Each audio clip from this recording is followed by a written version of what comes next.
Hello? I'm sorry, I guess I dialed the wrong number.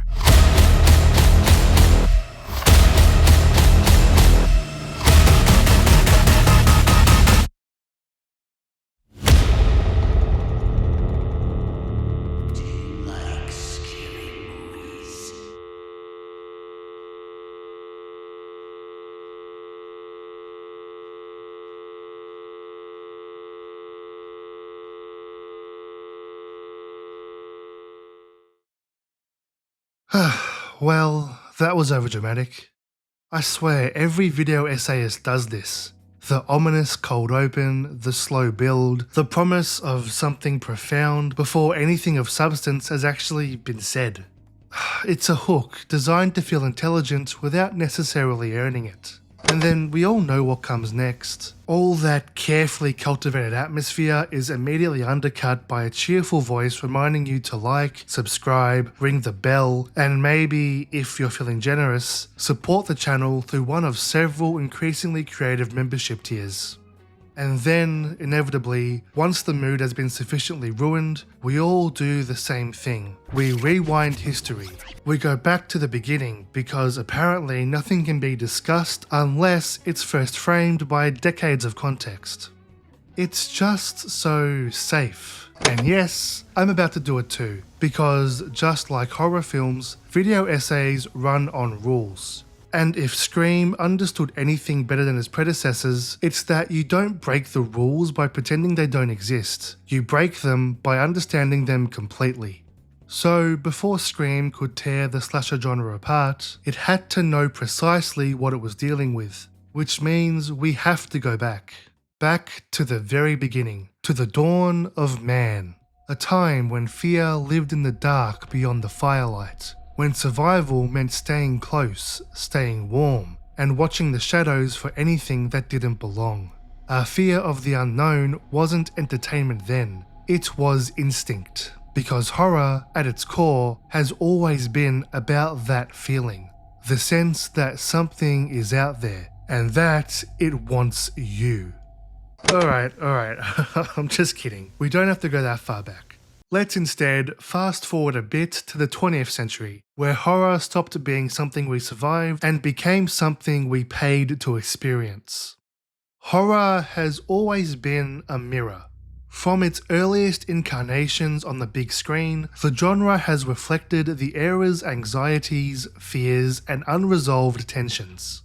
Nosferatu and the Cabinet of Dr. Caligari emerged from a post-World War I Germany grappling with trauma, instability, and a fractured national psyche. Invasion of the Body Snatchers and Godzilla embodied Cold War paranoia, fears of infiltration, annihilation, and the uncontrollable consequences of nuclear power.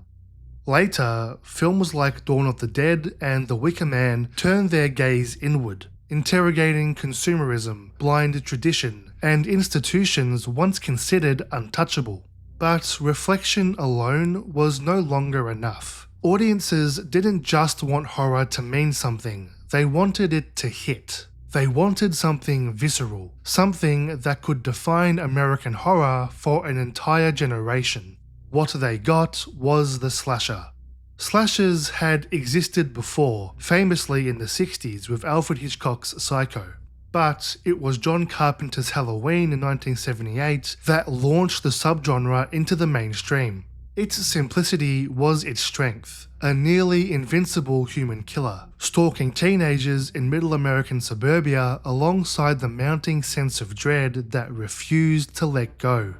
The violence was shocking. The tension was relentless, and audiences, especially teenagers, couldn't get enough.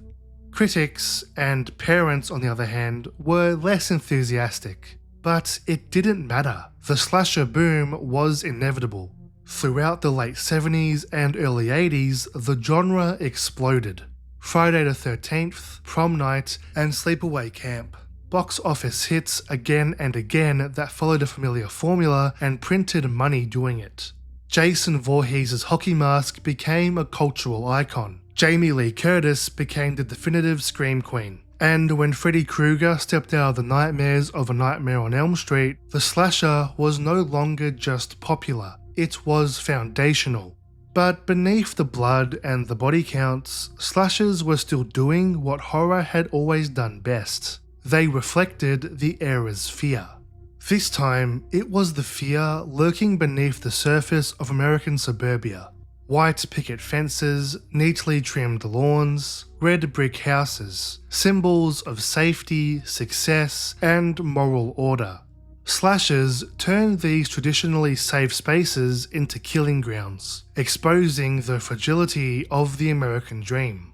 Sex, drugs, rebellion, behaviors coded as immoral by mainstream American culture were punished brutally, often ritualistically, by an unstoppable force, reinforcing the idea that transgression invited violence. It was moral panic dressed up as entertainment, and moral panic has consequences. As the United States drifted further into conservatism in the 80s, slasher films found themselves at the center of a cultural and political firestorm. Rising concerns about screen violence led to widespread condemnation. Major studios became criticized for lowering themselves into what many viewed as crude exploitation. What had once been profitable fun was now framed as cultural decay. The slasher's golden age had burned fast, and burned out even faster. Sequels piled up, icons became punchlines. The once terrifying killers grew cartoonish, self-parodic, and exhausted. By the late 1980s, the slasher wasn't just unfashionable, it was embarrassing. A genre defined by repetition, excess, and diminishing returns. So, when the slasher fell, American horror went down with it. By the early 1990s, horror as a label had become radioactive. Studios avoided the word entirely. Films like The Silence of the Lambs and Misery carefully rebranded themselves as psychological thrillers, earning prestige, awards, and commercial success by distancing themselves from the genre they clearly belonged to.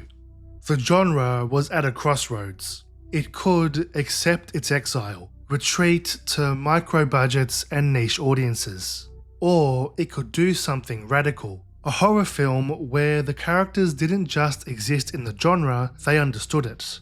They knew the rules, they knew the cliches, they knew exactly how these films were supposed to work. And that understanding would change everything. The result would crown a new king of the slasher, one that didn't just resurrect the genre, but commented on its own resurrection, and it made audiences scream all over again. Before we get into the films themselves, there's one important thing to establish. This retrospective will look a little different from my usual format.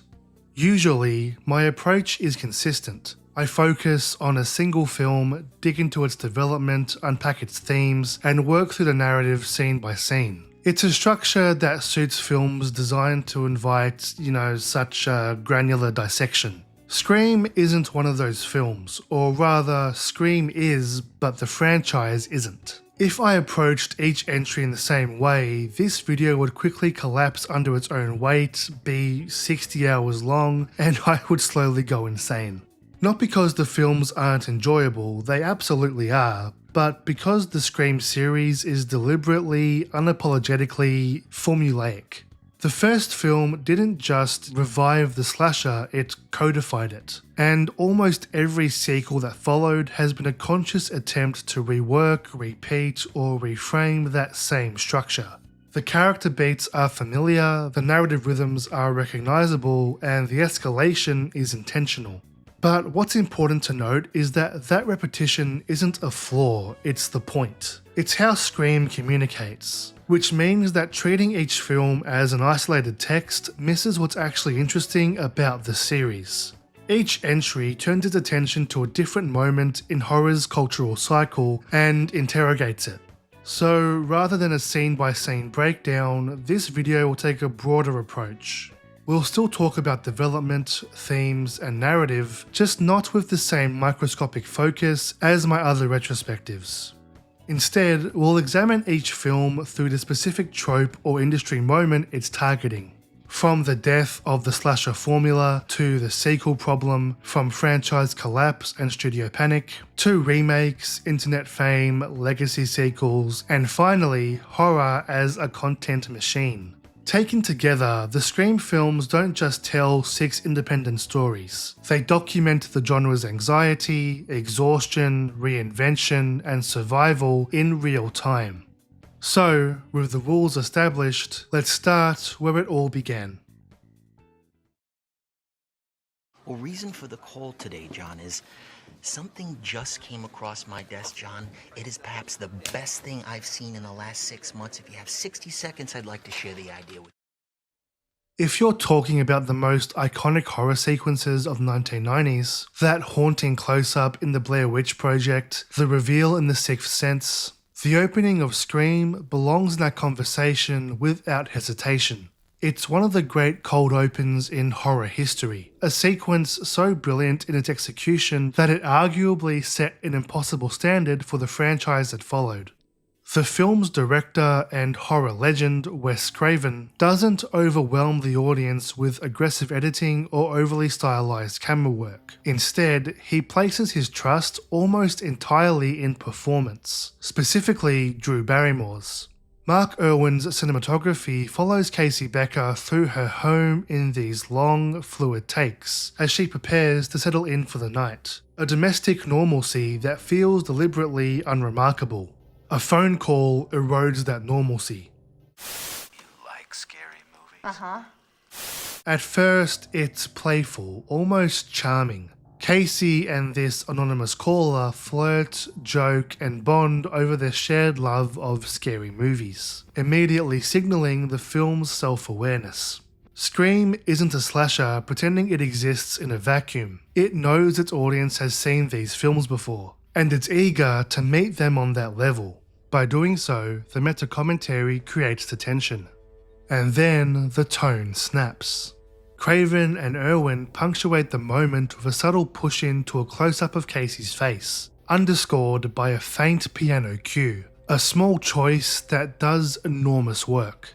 The film doesn't rush, it allows the fear to register in real time. Barrymore's performance shifts from amused curiosity to genuine panic, and the camera stays with her, refusing to cut away.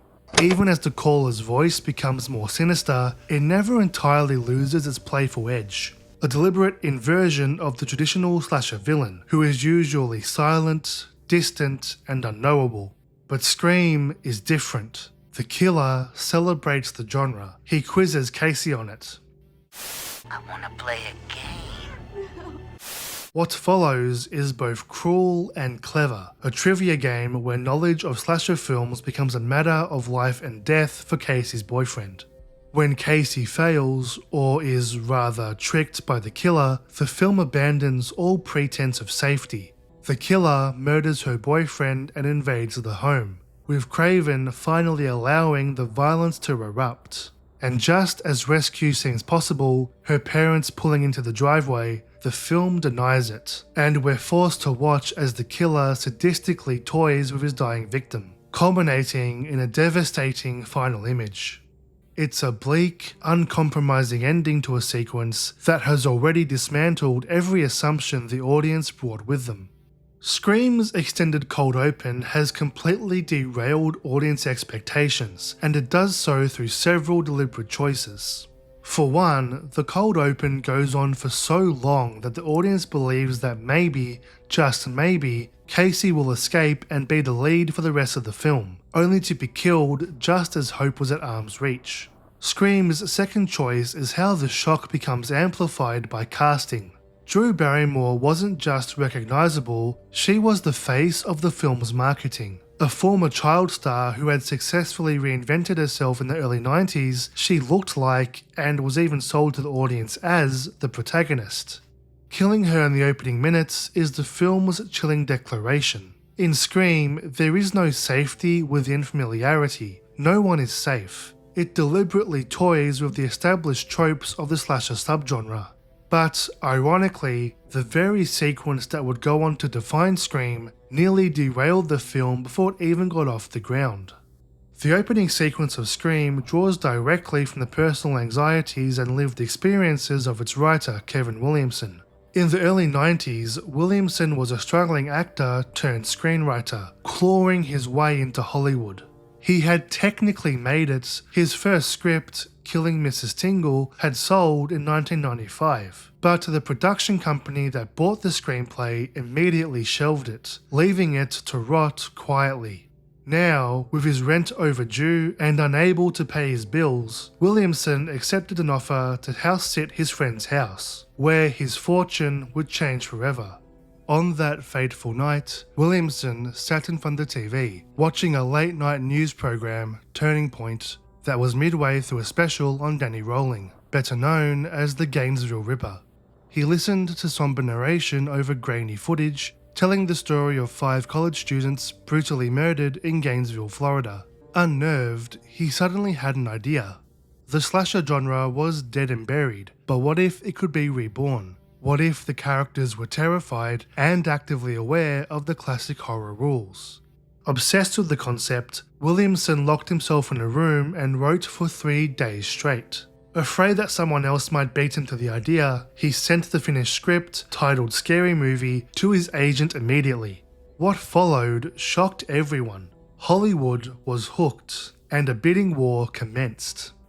My first thought is this is going to be some kind of stupid spoof. I have no interest in that. But why don't I read a little bit and see what it is? Because you'll know in a page or two what the tone is. I ended up reading it straight through. I could not put it down. The opening sequence alone was enough to excite executives. It felt sharp, self-aware without being smug. A slasher film that understood the genre well enough to dissect it, and that made it feel new again. But there was a problem. By the mid-90s, slasher films were considered commercially dead, and as more and more studios made a bid, the price inevitably climbed higher and higher. While it may have been fun to see those dollar signs rise and rise, studios grew increasingly wary. Who was going to overpay for a horror script in a genre audiences had seemingly moved on from?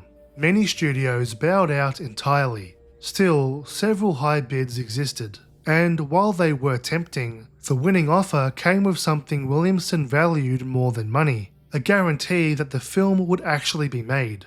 Burned by his first experience, he accepted the compromise.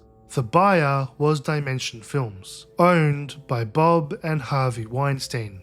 Look, I'm not thrilled about it either, but it is what it is. Now holding the rights to what they believed was a high potential script, their next priority was finding a director, and they cast a wide net, approaching big names like Robert Rodriguez and Quentin Tarantino. And out of the two, it's fascinating to imagine just how radically different Scream would look under Tarantino's direction. Matthew Lillard probably wouldn't have been anywhere near it for starters. But one name stood above the rest, a titan of the horror genre, Wes Craven. Craven had helped define the modern slasher with A Nightmare on Elm Street and had already pushed boundaries with films like The Last House on the Left and The Hills Have Eyes.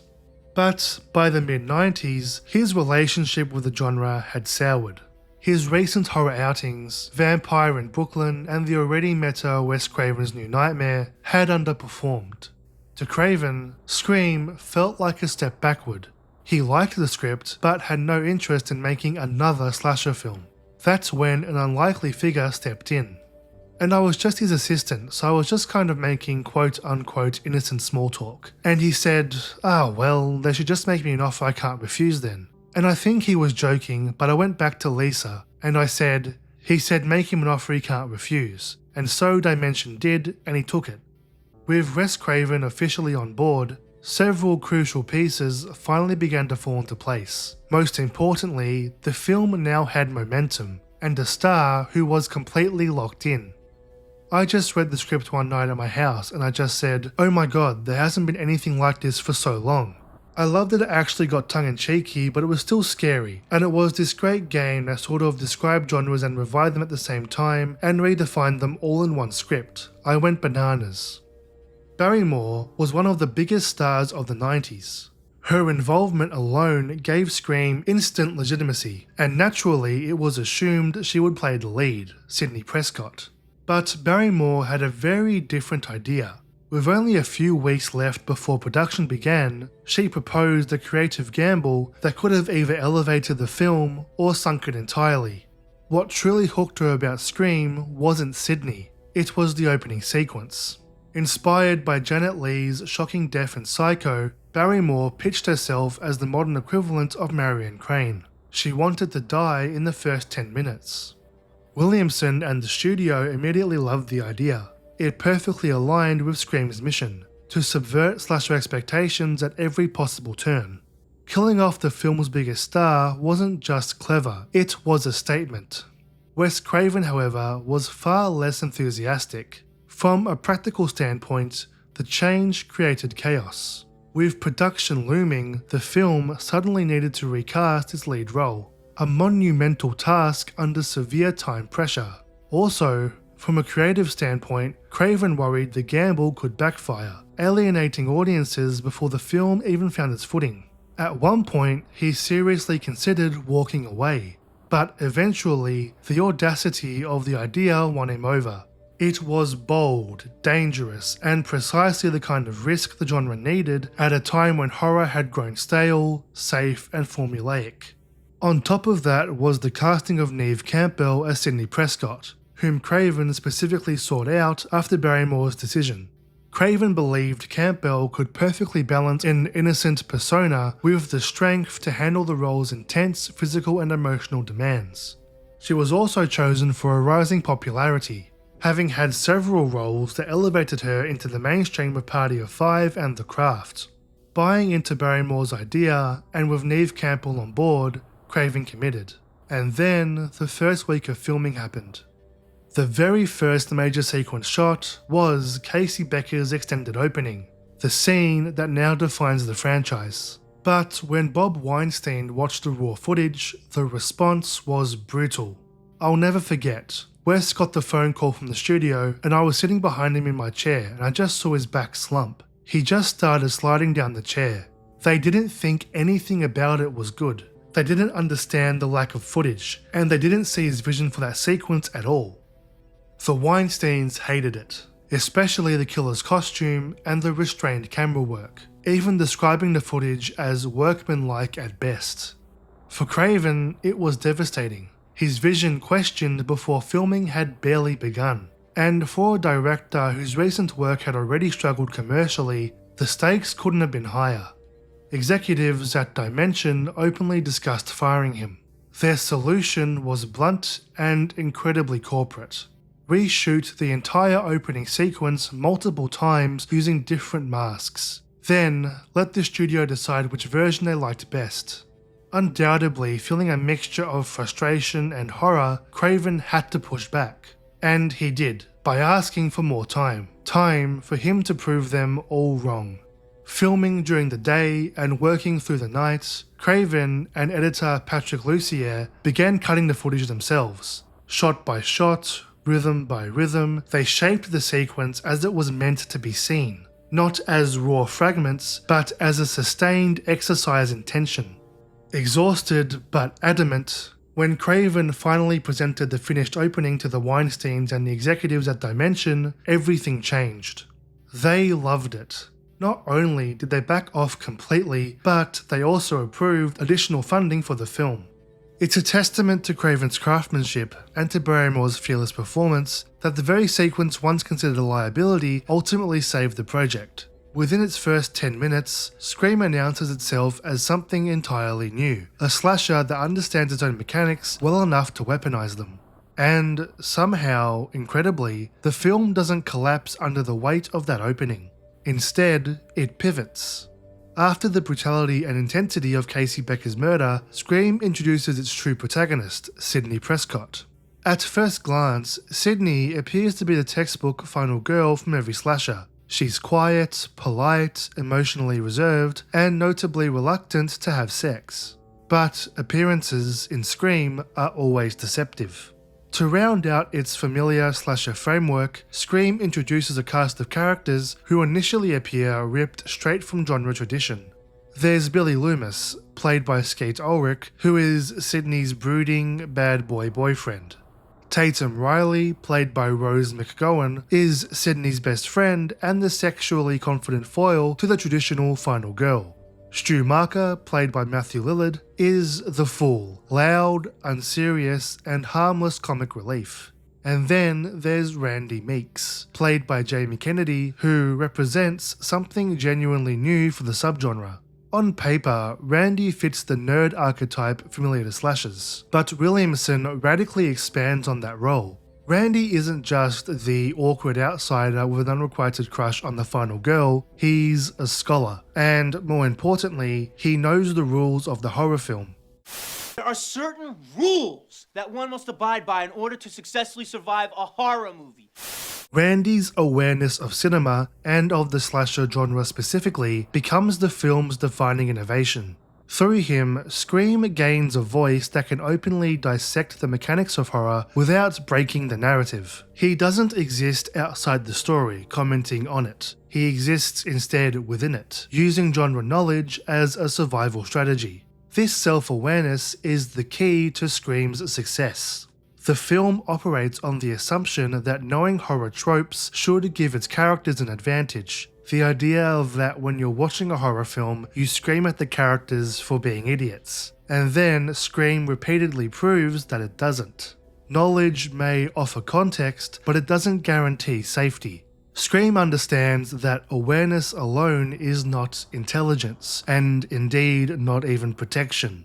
Crucially, the film never becomes smug about this. It never criticizes or mocks the genre it's satirizing. The film comes from a place of love for the slasher, and that difference is what makes Scream so effective as a film. It's obvious without being dumb, self-aware without winking at the audience every 5 seconds. Scream doesn't reject slasher conventions. It acknowledges them, satirizes them, and modernizes them. To fast forward a bit, through Randy, the film explicitly outlines the infamous rules of surviving a horror film. Never have sex, never drink or do drugs, and never ever say, "I'll be right back." These rules parody the moral logic of classic slashers, where youthful sin is inevitably punished. But the real humour and tension comes from watching characters knowingly break these rules anyway. The rules serve both as a comedic device and a structural framework, guiding audience expectations so the film can subvert them. That's why, when looking purely at the narrative, what makes Scream such an effective slasher is its commitment to familiarity, paired with elevated execution.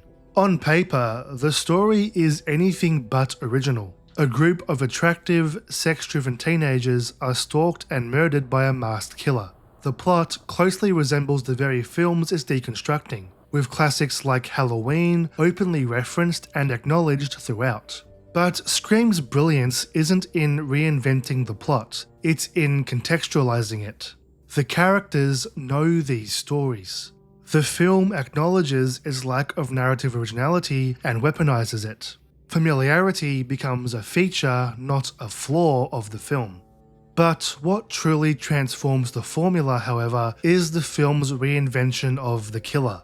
Ghostface is not an impossible supernatural force. They aren't Michael Myers or Jason Voorhees, an external evil stalking from the shadows. Ghostface is human, vulnerable, fallible, and, crucially, they could be anyone. The killer's identity remains a mystery throughout the film, reframing the slasher formula as a whodunit.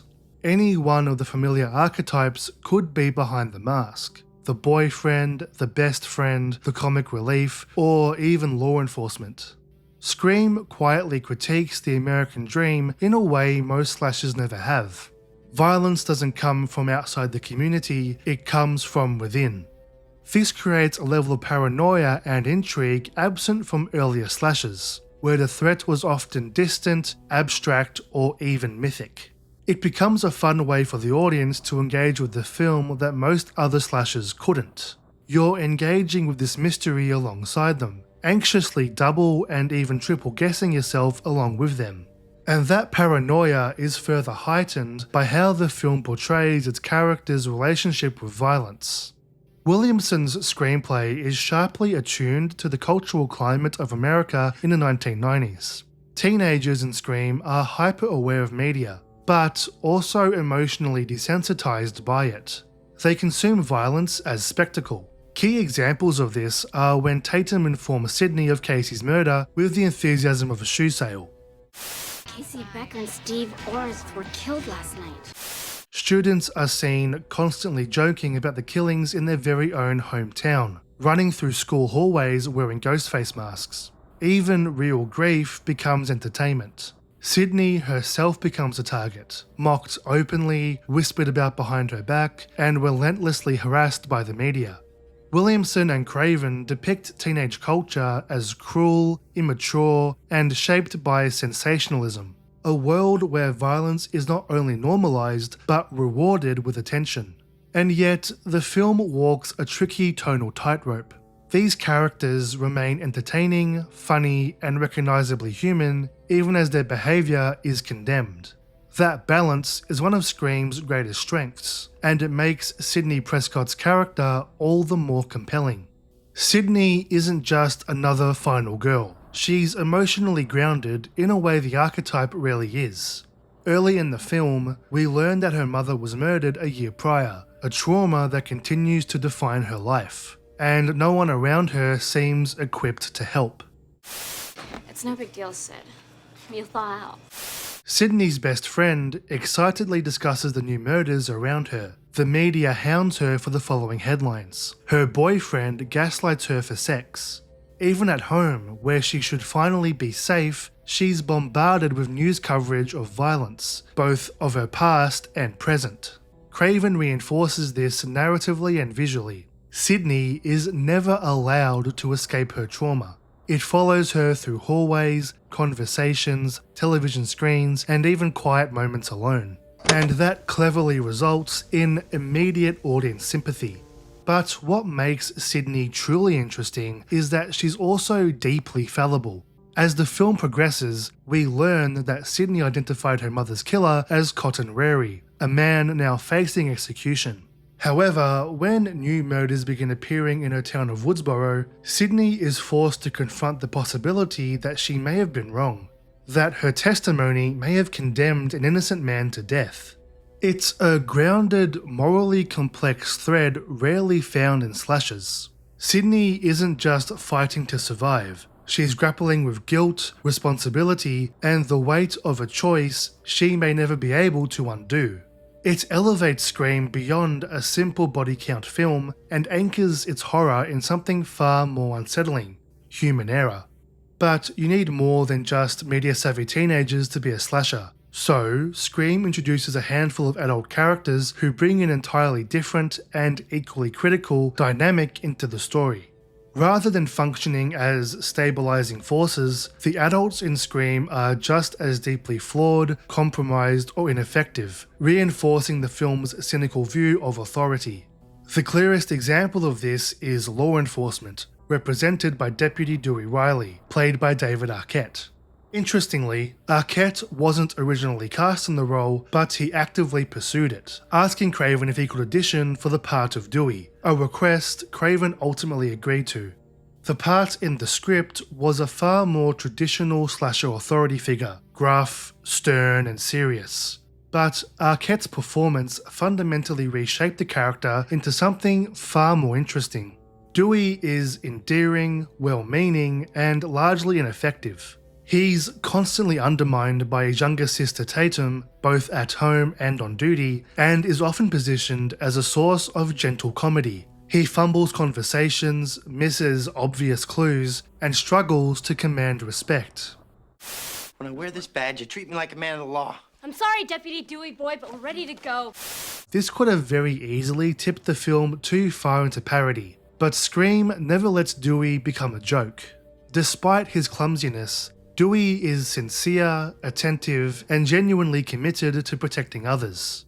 Small character moments, like the way he treats the strawberry ice cream cone with the world-weary gravitas of a detective nursing a cigarette, humanize him. He isn't incompetent so much as unguarded, and that vulnerability is precisely what makes him effective. because by presenting the character this way, the film subverts genre masculinity in subtle but important ways. In a genre often dominated by aggressive, domineering male authority figures, Dewey is emotionally open, empathetic, and resistant to entitlement. He doesn't rely on intimidation or bravado to assert control. In fact, he rarely asserts control at all. Instead, he listens. He prioritizes Sydney's safety and emotional well-being over procedure or ego. He expresses concern without condescension.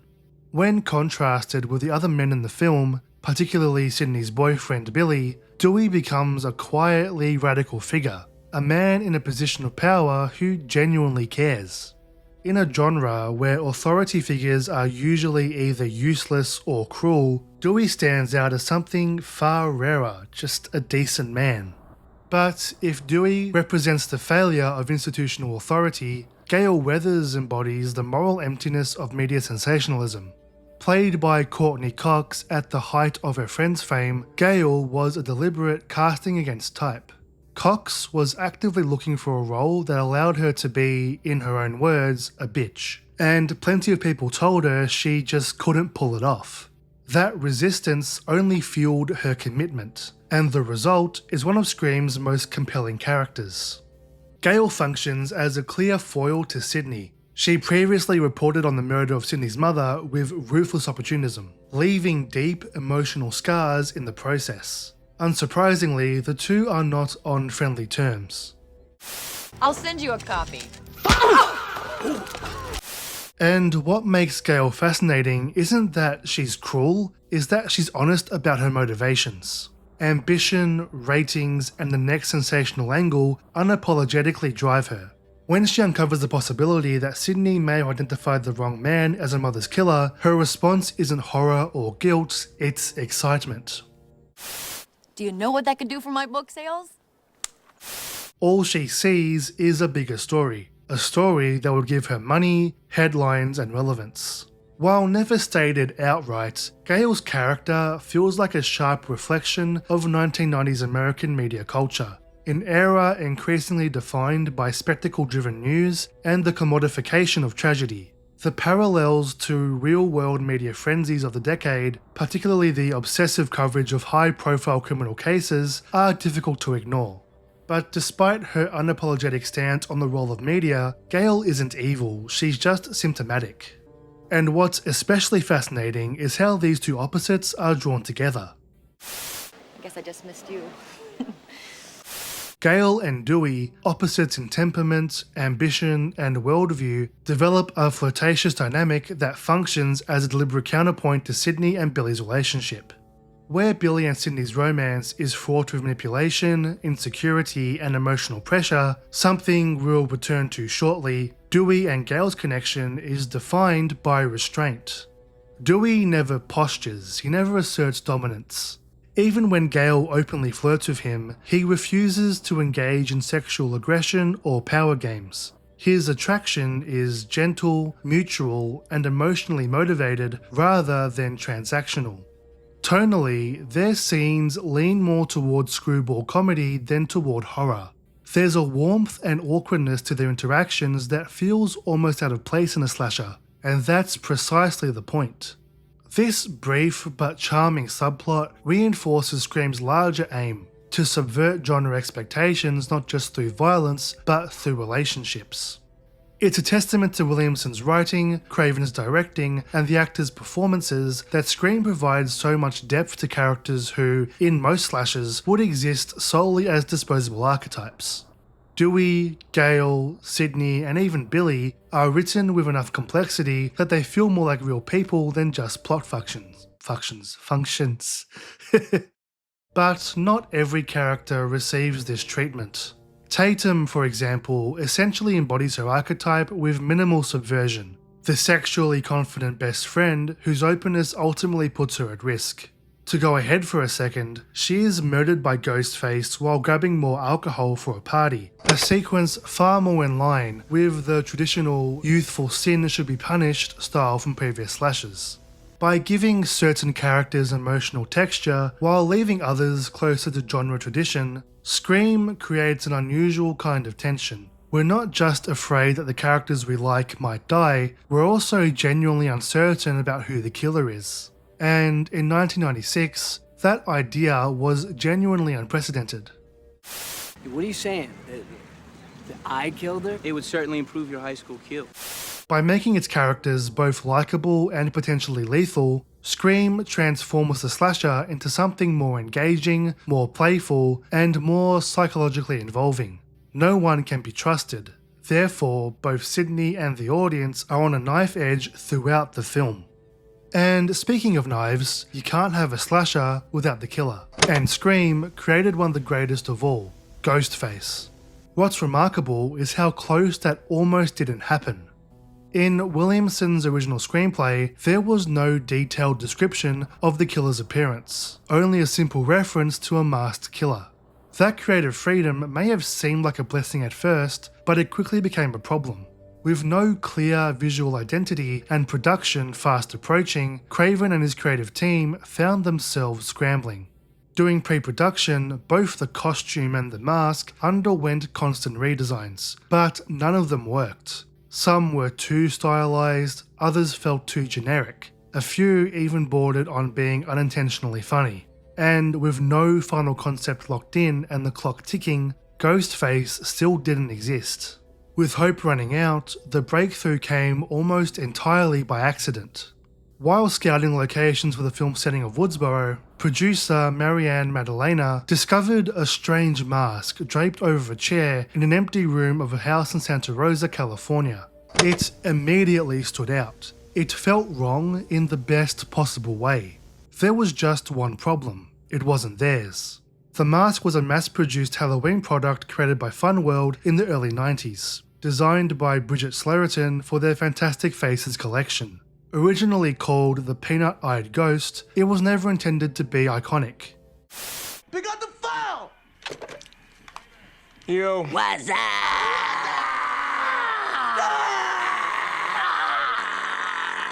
But Wes Craven was instantly drawn to it. To avoid having to pay for the rights to use the mask, production was ordered to design original alternatives inspired by the mask, but none could capture the same unsettling ambiguity. The hollow eyes, the elongated mouth, the frozen scream that somehow felt both exaggerated and emotionless at the same time. Eventually, Craven pushed to secure the rights to use the original, and Dimension agreed. To complete the look, and to further obscure the killer's identity, the mask was paired with a flowing black shroud and a loose, sparkly black robe, deliberately designed to hide body shape, posture, and movement. And just like that, Ghostface was born.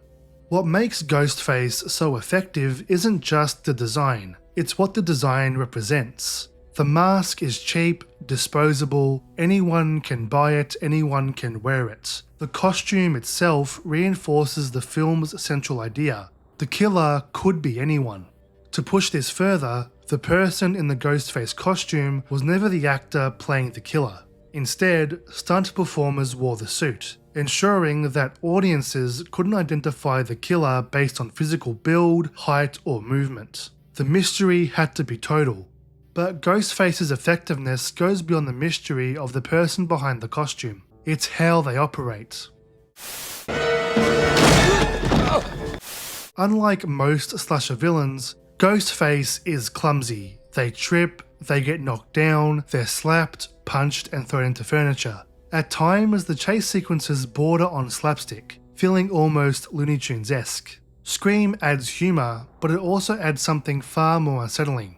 Traditional slasher killers often feel omnipotent. These impossible forces that walk slowly and kill efficiently. Ghostface, by contrast, feels human. They're fragile, and yet they always get back up. That's what makes them frightening. No matter how often they get beat down, they persist. Honestly, if the outcomes weren't so brutal, it would almost be inspiring. And then there's the voice. You can't talk about Ghostface without talking about Roger L. Jackson. You hang up on me again, I'll gut you like a fish, understand? Initially, Jackson was a temporary stand-in voice for the set. Drew Barrymore had requested that her opening scene be played organically, rather than just reacting to a script being read off camera. To accommodate this, Jackson was placed outside the house, speaking to her on the phone and watching her performance through a window. But to everyone on set, his voice immediately stood out. It was playful, light, almost flirtatious until it wasn't. Craven knew instantly he'd found his killer. It's like an old-time radio. The most horrible image is the one you create in your own mind. That's part of the psychology of Ghostface. Michael is Michael, Jason is Jason, but Ghostface could be absolutely anyone. Whether intentional or not, Barrymore's request accidentally created a tradition that will continue throughout the franchise. Whenever Ghostface spoke on the phone, Jackson was physically on set, but hidden from the cast. The actors were never allowed to see him to prevent them from forming a familiar visual association with the voice. The results are performances charged with genuine discomfort. Jackson's vocal work turns Ghostface into a predator, playful and teasing at first, then suddenly cruel like a cat toying with a mouse before the pounce. Together, the design, physicality, and voice transforms Ghostface into something uniquely terrifying. And that's why, nearly 3 decades later, Ghostface still works. Don't worry, you'll find out soon enough. Returning to the film's narrative, Scream's most significant structural innovation is how it sustains the mystery of Ghostface's identity from beginning to end, a rarity in the slasher genre at the time. From the opening act onward, the film actively encourages suspicion. While Billy is positioned front and center as the most obvious candidate, I mean, just look at him, the story deliberately scatters doubt across its supporting cast. Sidney's father, for example, appears briefly at the beginning of the film before vanishing entirely. He tells Sidney he'll be traveling and staying at a hotel for work, only for the police to discover later that he never checked in. The school principal, played by Henry Winkler, is another inspired red herring. His unsettling physical familiarity with Sidney, something the sheriff immediately picks up on, combined with his bitter tirade against America's teenage population, places him squarely under suspicion.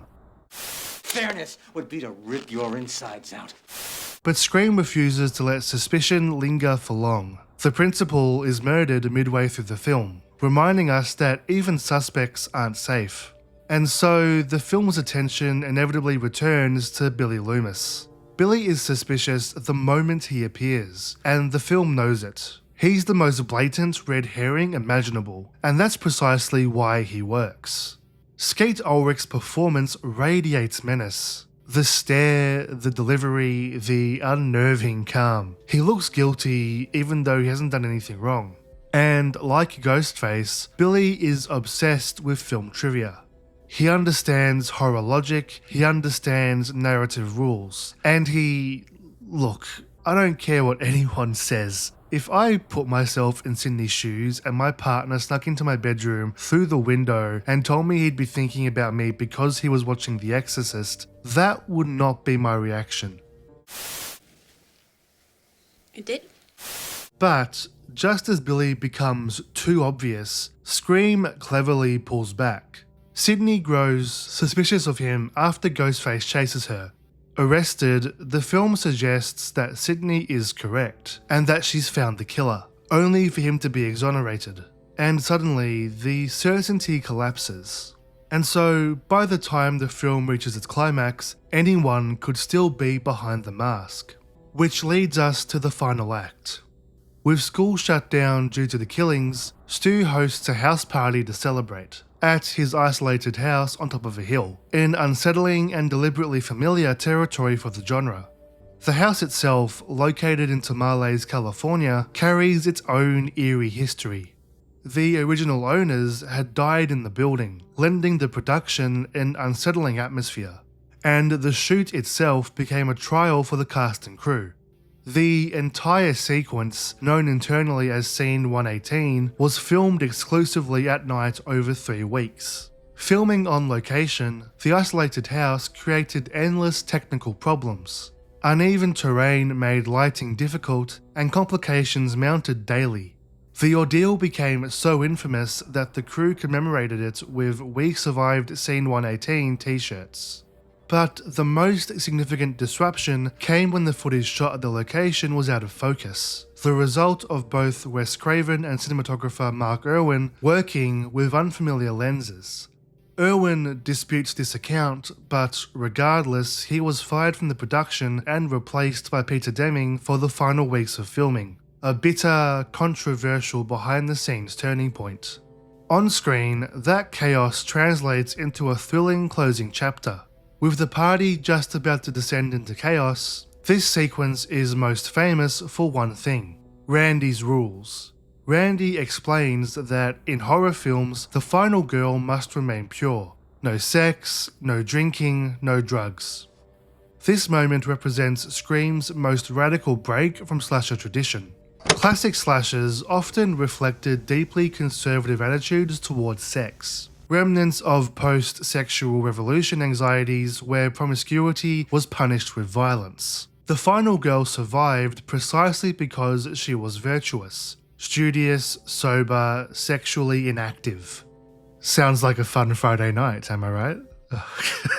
Fuck's sake. Scream rejects that logic outright. Sydney's decision to have sex doesn't doom her, it humanizes her. She isn't a moral symbol, she's a traumatized teenager navigating grief, intimacy, and manipulation. This is one of the reasons why Sydney has lasted so long as a character, because this film did what no other slasher had attempted with the final girl, made her human. She's not virtuous, she makes mistakes, but when the killer is revealed, she keeps going. She modernizes the final girl archetype by breaking its outdated rules, proving that you don't need to be perfect to defeat evil. Anyway, as for the body count, the fun stuff, Sydney's best friend Tatum meets one of the film's most memorable deaths, crushed by an automated garage door while trapped in a pet flap. Ironically, Rose McGowan could easily fit through the opening, forcing the crew to staple her shirt to the door to keep her in place during filming. For the others, well, Gale Weathers' cameraman Kenny is brutally slashed across the throat, and Dewey exits the house with a knife in his back, and for a moment appears dead. But beyond the kills, one of the most iconic moments in Scream's final act is the killer stalking Randy, and I'd love to be a fly on the wall when this idea first clicked in Williamson's head. It's such a simple concept, and yet it perfectly encapsulates Scream's entire relationship with the slasher genre. Randy, the film's resident horror expert, sits on the couch explaining the rules of the slasher while a slasher unfolds just behind him. He knows the tropes, he understands the mechanics, he can articulate them better than anyone in the room, but it doesn't give him immunity. Ghostface enters the frame on the same musical cue used in Halloween, the very film Randy is watching, collapsing the distance between film and reality. And when Randy yells "Turn around, Jamie," the moment becomes layered with such a fun meta text. He's speaking to Jamie Lee Curtis, the actress on screen, while being played by an actor named Jamie himself. Jamie, look behind you. It's playful, clever, and deeply unsettling. It's one of the sequences that permanently cemented Scream as a pop culture landmark. But anyway, as discussed earlier, despite his manipulation and emotional pressure, or maybe because of it, Billy succeeds in convincing Sydney to have some woohoo. And yet, crucially, that moment does not resolve Sydney's suspicion. Even after intimacy, she still doesn't fully trust him. Sydney. Billy, watch out! Billy is suddenly stabbed by Ghostface, collapsing in front of her. It's a brilliant reversal, one that detonates both Sydney's and the audience's certainty. The most obvious suspect has been eliminated, plunging the film into pure chaos. And from there, Scream becomes a full-blown nightmare. Sydney races through the house, hunted by the killer, while characters fall one by one. And it all culminates when Stu and Randy, both injured and both accusing one another, plead with Sydney to help them, while Billy, barely alive, crawls back into the room. Every possible option for Sydney feels wrong, And then... We all go a little mad sometimes. Honestly, he may be a psychopath, but props for committing to that roll down the stairs. The reveal that Billy is the killer only works because the film has choreographed the deception so meticulously. Although he is consistently framed as the prime suspect, he is exonerated just often enough to destabilize both Sydney's suspicion and our own. His arrest, release, and pleas to Sydney readjust our expectations each time doubt begins to solidify. And so, by manipulating Sydney, Billy simultaneously manipulates the audience, binding our interpretive position to hers.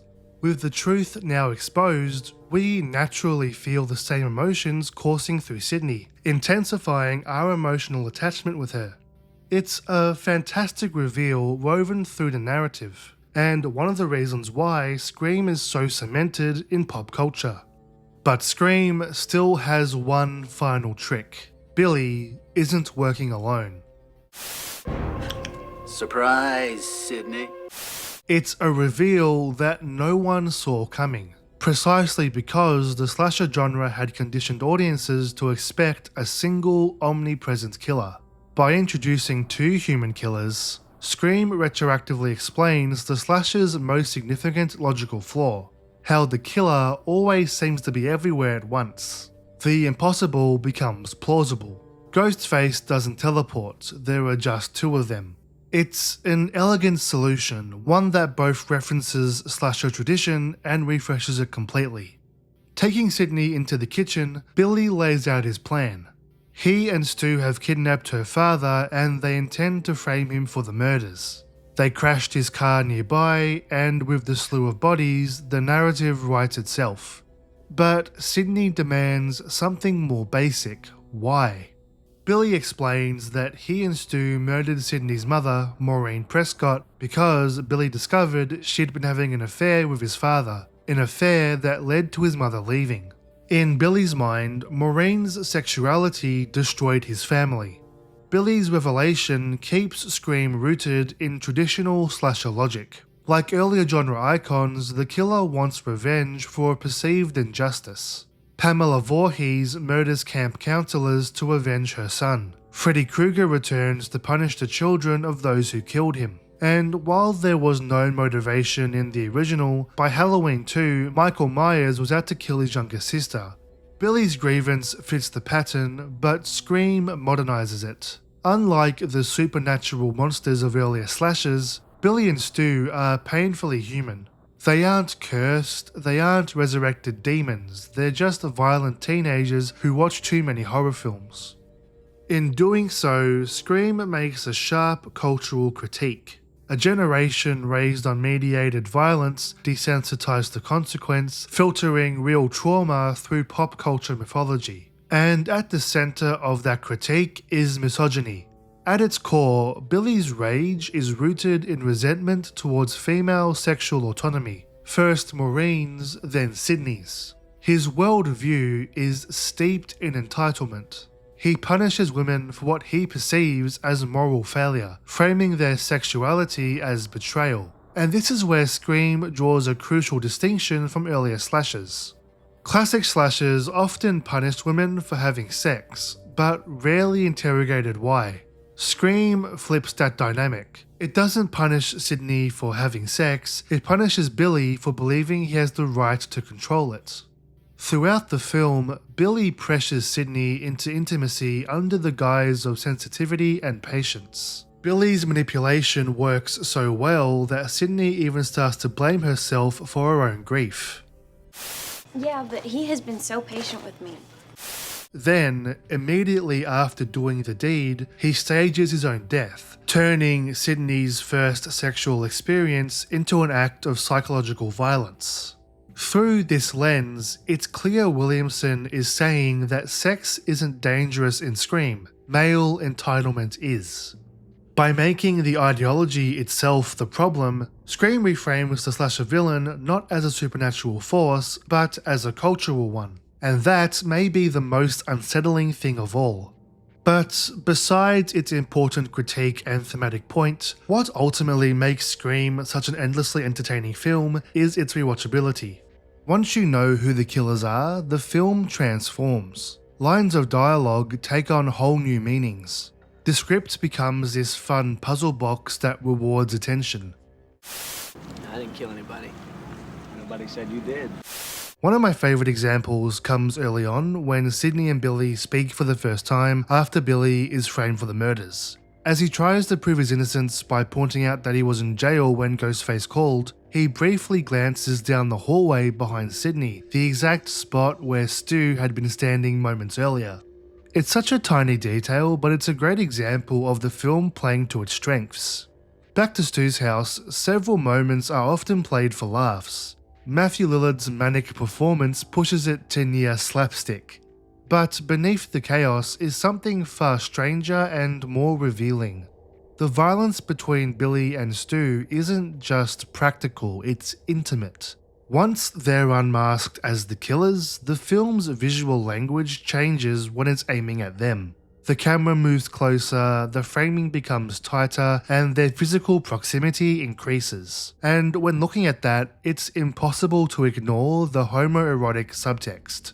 Their bond is no longer coded as simple friendship or a shared psychopathy. It's charged, before, stabbing each other to prove their innocence.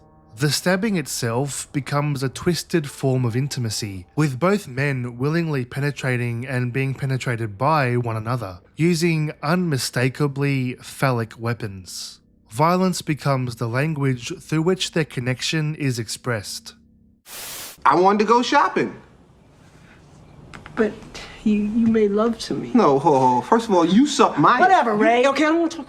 Kevin Williamson, who is a gay man himself, has since described Scream as being coded in gay survival, and that reading fits uncomfortably well here. Billy and Stu exist outside the film's heterosexual moral framework, not just as killers, but as men whose intimacy cannot be openly articulated within the rigid norms of small-town masculinity. Their relationship is closeness without permission, desire without vocabulary, intimacy redirected into destruction. And what's even more striking is how Scream contrasts their bond with Sidney's relationship to Billy. Billy's heterosexual performance, a sensitive boyfriend, wounded victim, romantic partner, is revealed to be just that, a performance. The genuine emotional connection in the film isn't between Billy and Sidney, but between Billy and Stu. It's the only relationship in the film that operates without any restraint, even if it ultimately collapses into violence. In this sense, the mutual stabbing isn't just a way to escape suspicion, it's the culmination of their relationship, and ultimately a self-destructive expression of intimacy that the world they inhabit has no space for. And I genuinely don't know what direction Wes Craven was giving Matthew Lillard in this scene, or in the film overall, but whatever it was, it unlocks something unhinged and unforgettable. It's overacting and very cheesy, but it just works. He's so committed to it. Fucking hit me with the phone, Dad! And, of course, because there are 5 sequels, Sidney survives. Her rescue comes from none other but Gail Weathers, who, while forgetting to turn the safety off her gun, still manages to buy Sidney enough time to escape and turn the tables. Even here, the film reinforces its critique of desensitized violence. My mom and dad are gonna be so mad. It's darkly funny, but also revealing. These teenagers cannot comprehend the consequences of their actions. Violence is something they perform, narrativize, and joke about, not something they emotionally process. And with Stu acting more like a child getting in trouble after breaking curfew than an actual serial killer, his dialogue acts as a clever way of reinforcing the film's larger idea. That in a media-saturated world, where violence is constantly packaged as entertainment, these characters learn to treat real suffering as just another story. And that critique feels just as relevant today as it did in 1996. And so, as the power dynamic shifts, Sidney becomes the aggressor. And in doing so, she reclaims her agency.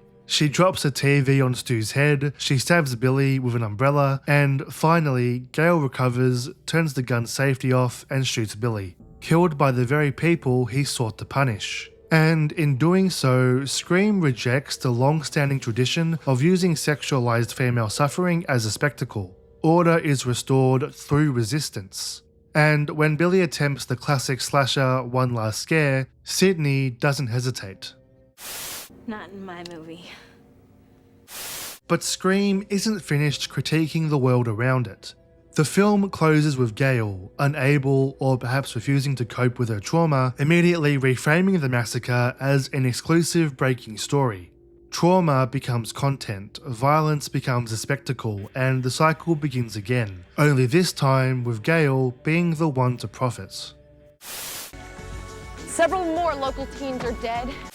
Scream endures for many reasons. It revitalized a dying genre, it made horror fun again, but never mocked it or made it an empty genre. It invited audiences to laugh, scream, and think simultaneously.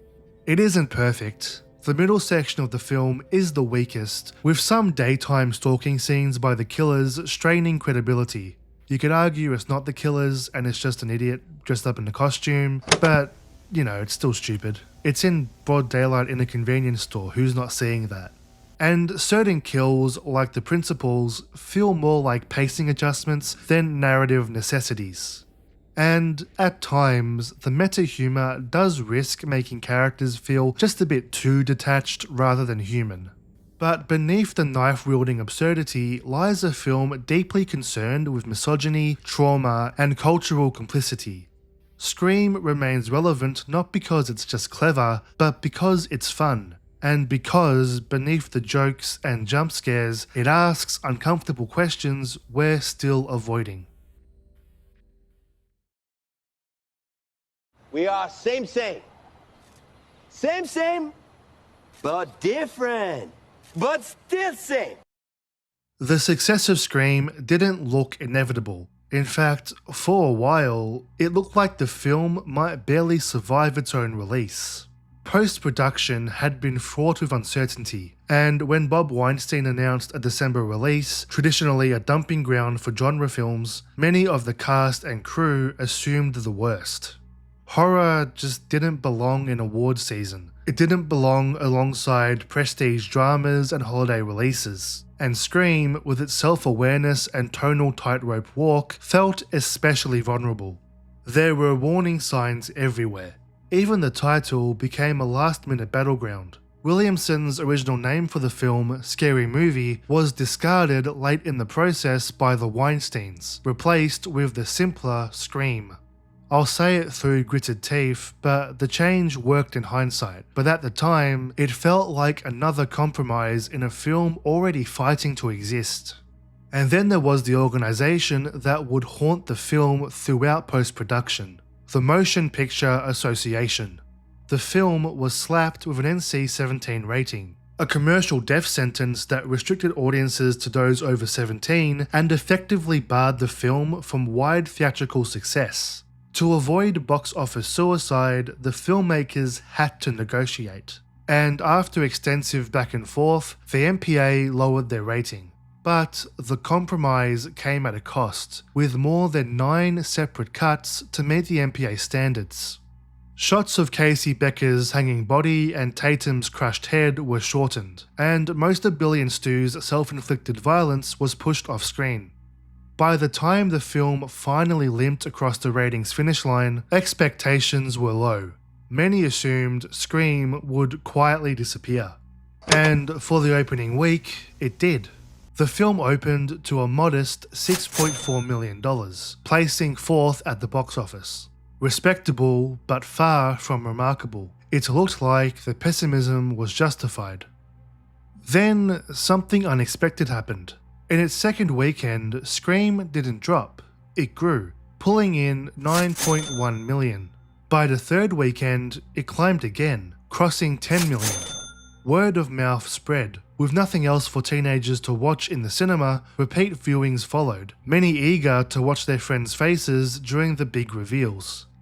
Scream stayed in the top 10 for 9 straight weeks, and by the end of its run, it had grossed $173 million worldwide, an astonishing figure for a self-aware slasher released in December. Against all odds, Scream became the highest grossing slasher of its time. What looked like a failure had become a phenomenon, but success, especially unexpected success, is a double-edged knife. With Scream becoming an unexpected box office hit, Dimension Films wanted what any studio wants after a successful film, a sequel. But not eventually, immediately. The Weinsteins didn't just want Scream 2, they wanted it in cinemas by the following December. The motivation was obvious. Momentum meant money, and money meant speed. Strike while the iron and the audience was still hot. But what made the studio even more confident was the fact that the sequel already existed, at least in embryonic form. When Kevin Williamson first sent Scream to his agent, he was terrified. It was a high concept idea that could either launch his career or end it before it even started. So, to strengthen its appeal to studios, Williamson didn't just write a standalone slasher, he wrote a franchise. Alongside the original screenplay, Williamson drafted the opening scene for Scream 2 and a rough outline of where the story could go next. When pitching the film, his agent would include this treatment as a proof of potential. Scream wasn't a one-off gimmick, it was a sustainable idea. So, when the first film exploded in popularity, Dimension knew they weren't starting from scratch. The blueprint was already there. What Williamson had accidentally stumbled upon was a dream formula for slasher longevity. Ghostface would remain the constant, the icon, the brand, but the identity behind the mask would constantly change. New motives, new suspects, new settings. Fresh victims alongside familiar faces. The mythology could evolve. It was flexible, renewable, and crucially, it allowed the franchise to comment on itself in real time. And so, Scream 2 began production, a sequel designed not to just continue the story, but to prove that Scream could survive repetition. It was the make or break moment for the franchise. And surprisingly, given the tight turnaround and a film constantly in flux, Scream 2 is pretty good. What immediately works in the sequel's favour is its commitment to character. Rather than resetting the board or introducing disposable replacements, Scream 2 understands that the original film's strength lay in its relationships, in the fragile, paranoia-soaked dynamics between people who no longer trust each other. Just as in Scream, the sequel wastes no time establishing its meta-commentary. Set 2 years after the Woodsboro murders, Scream 2 opens with a couple attending the premiere of Stab, the in-universe film adaptation of the horrific events in Woodsboro based on the bestseller written by Gale Weathers. The cinema is packed with people dressed as Ghostface, waving glow-in-the-dark knives, cheering at violence, and treating real trauma as communal entertainment. It's intentionally overwhelming and, honestly, it looks like a nightmare, which I guess is the point. And what really works with this opening is just that, this nightmarish public setting. Unlike the isolated home invasion in the original, here the couple are together in a public space and they're still not safe. It's an inspired reversal of the original cold open that also establishes the high-stakes tone of a copycat killer while continuing to critique the sensationalism of the media, using the events in Woodsboro for commercial gain. Also working in the cold open's favour is its pointed critique of a long-standing slasher convention. From the moment we meet Maureen and Phil, Scream 2 briefly but very deliberately addresses how African American characters have historically been treated as disposable within the genre. Through her dialogue, Maureen openly acknowledges that, in horror films, black characters are usually the first to die. A meta-commentary that implicates both filmmakers and audiences in maintaining that expectation. The moment is striking precisely because it re-establishes what made the original so compelling, that the characters are aware of the rules governing their own narrative fate.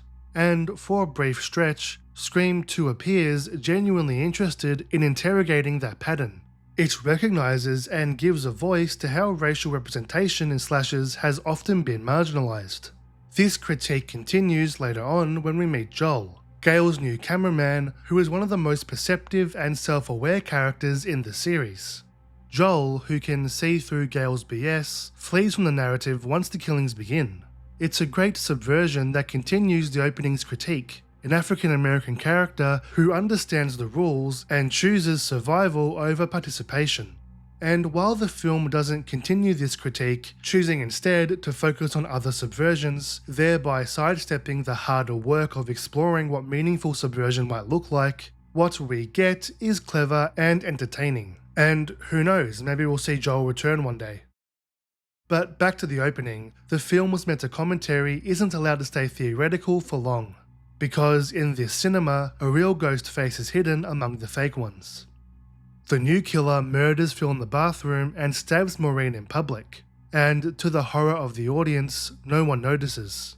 Surrounded by hundreds of people dressed as killers, her death reads as part of the show. The audience on screen mistakes horror for spectacle, and uncomfortably, so do we. Because, ultimately, in a room full of people, Maureen is utterly alone. Meanwhile, the film finds Sydney at college, studying drama. Yes, she's a theatre kid. Randy has followed her there, naturally enrolling in film studies. Gale Weathers arrives soon after, once again circling tragedy for personal gain. And Dewey returns as well, now walking with a limp, a physical reminder that survival has consequences. But what works with Scream 2 is that it resists the temptation to smooth over history. Just because the characters live through something horrific together doesn't mean they're suddenly close. Oh, Sydney, share with us, please. I'll share with you. Sydney remains wary of Gale, Randy still harbours feelings for Sydney, and Gale and Dewey's relationship is strained by their fundamental differences. These tensions feel earned, and they're written with the same sharpness and emotional honesty that elevated the original. Layered on top of this is Scream 2's most overt act of self-reflection. Thanks to Gale's national bestseller, the film adaptation Stab has become a cultural phenomenon, transforming the events of Scream into mass-market entertainment. Murders that once felt personal, traumatic, and intimate are now merchandise, dramatized, and opening night events. This allows the sequel to comment on its own success without ever breaking the fourth wall. Rather than directly addressing its audience, Scream 2 builds that conversation into the world of the film itself. Sydney is forced to watch her own suffering repackaged as spectacle, and to live in the shadow of a story that has already been declared iconic.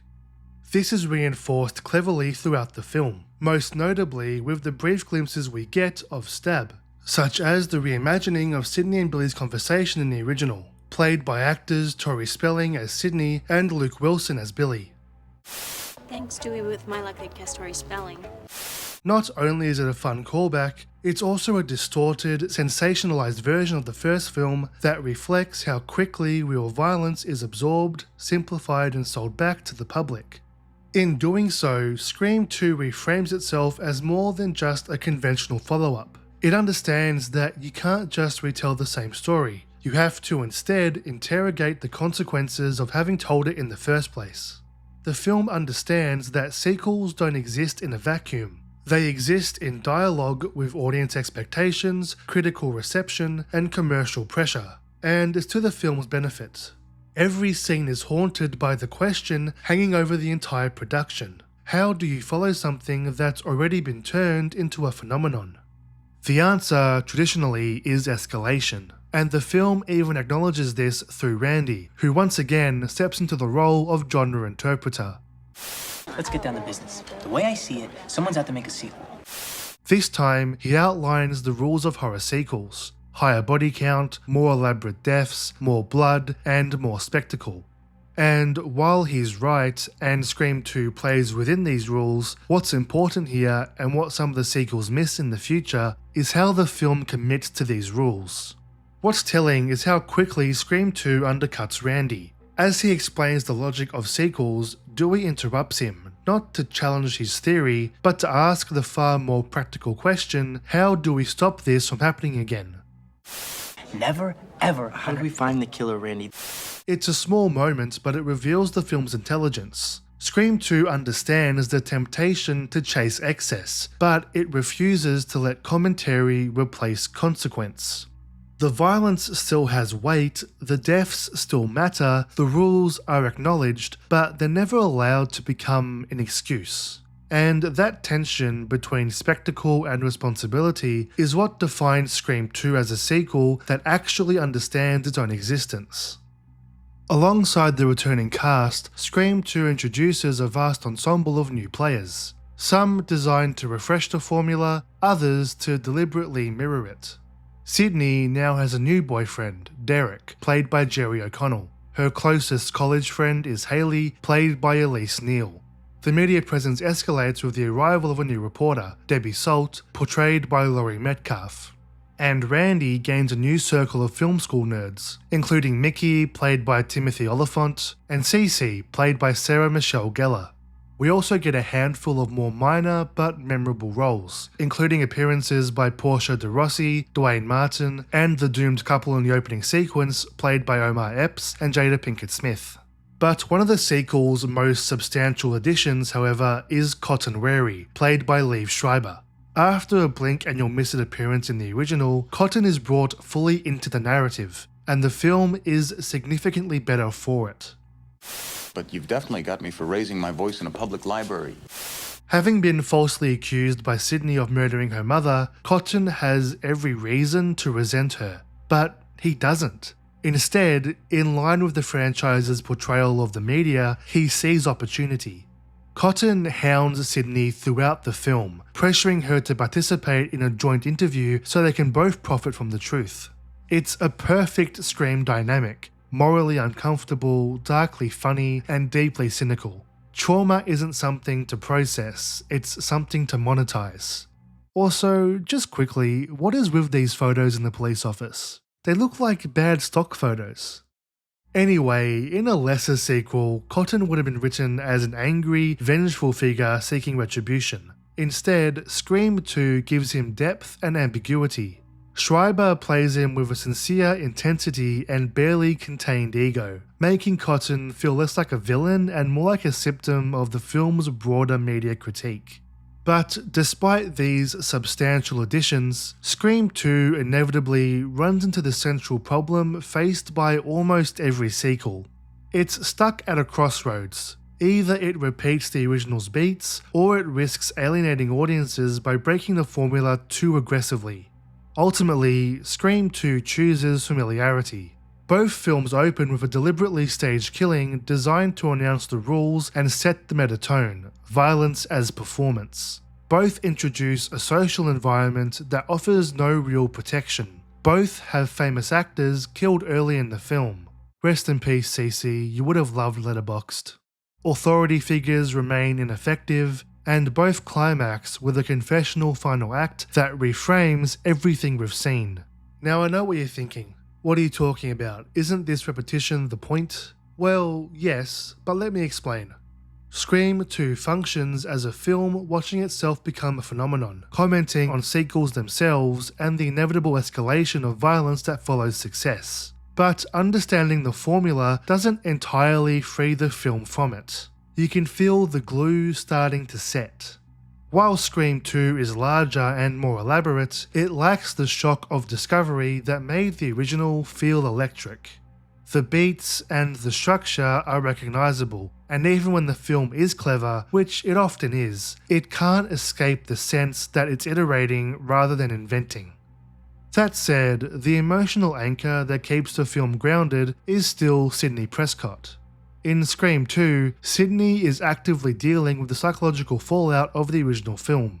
Neve Campbell was adamant that Sydney remains strong, arguing that someone who survives that level of trauma either collapses entirely or becomes more resilient.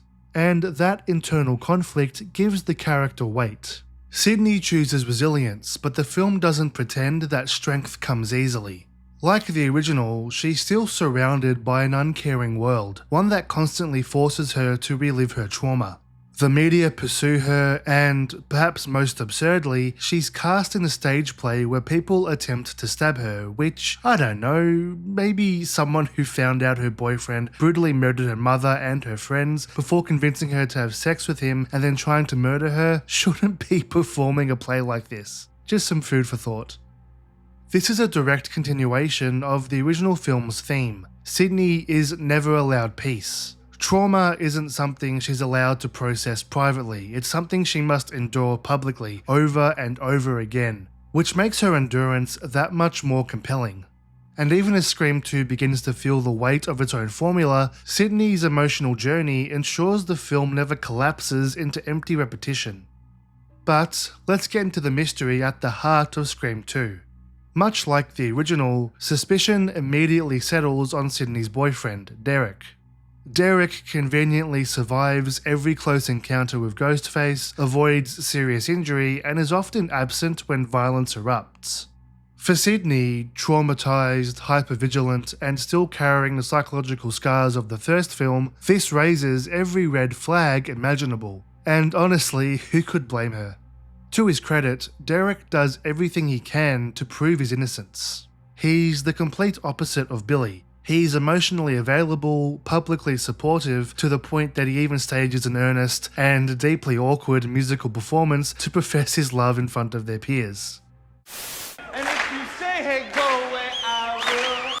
But that's precisely the problem. After Woodsboro, affection no longer feels reassuring, it feels performative. Sydney and the audience cannot shake the sense that something is wrong. And the film smartly aligns us with her paranoia rather than framing it as irrational. And so, as the body count rises across campus, the pressure intensifies. Dewey returns to help and protect Sydney, and Gail Weathers, now a nationally recognised journalist, inserts herself into the story once again, bringing with her Cotton Wary, newly exonerated and eager to reclaim relevance. His presence unsettles Sydney and infuriates Dewey, who is still reeling from how Gail portrayed him in her best-selling book. And with that, we arrive at a familiar Scream tradition, Dewey and Gail's relationship problems. Why don't you just leave her alone? This film gets a pass. It's the first time these tensions are introduced, and Williamson's writing allows their clashes to feel character-driven rather than obligatory. Their chemistry is undeniable, and the friction between Gail's ambition and Dewey's earnestness generates genuinely funny moments. There's an authenticity here that works, but it's also where the pattern quietly begins to form. What starts as a believable conflict in Scream 2 becomes a narrative reflex in later sequels. With each subsequent film, the same beats are replayed.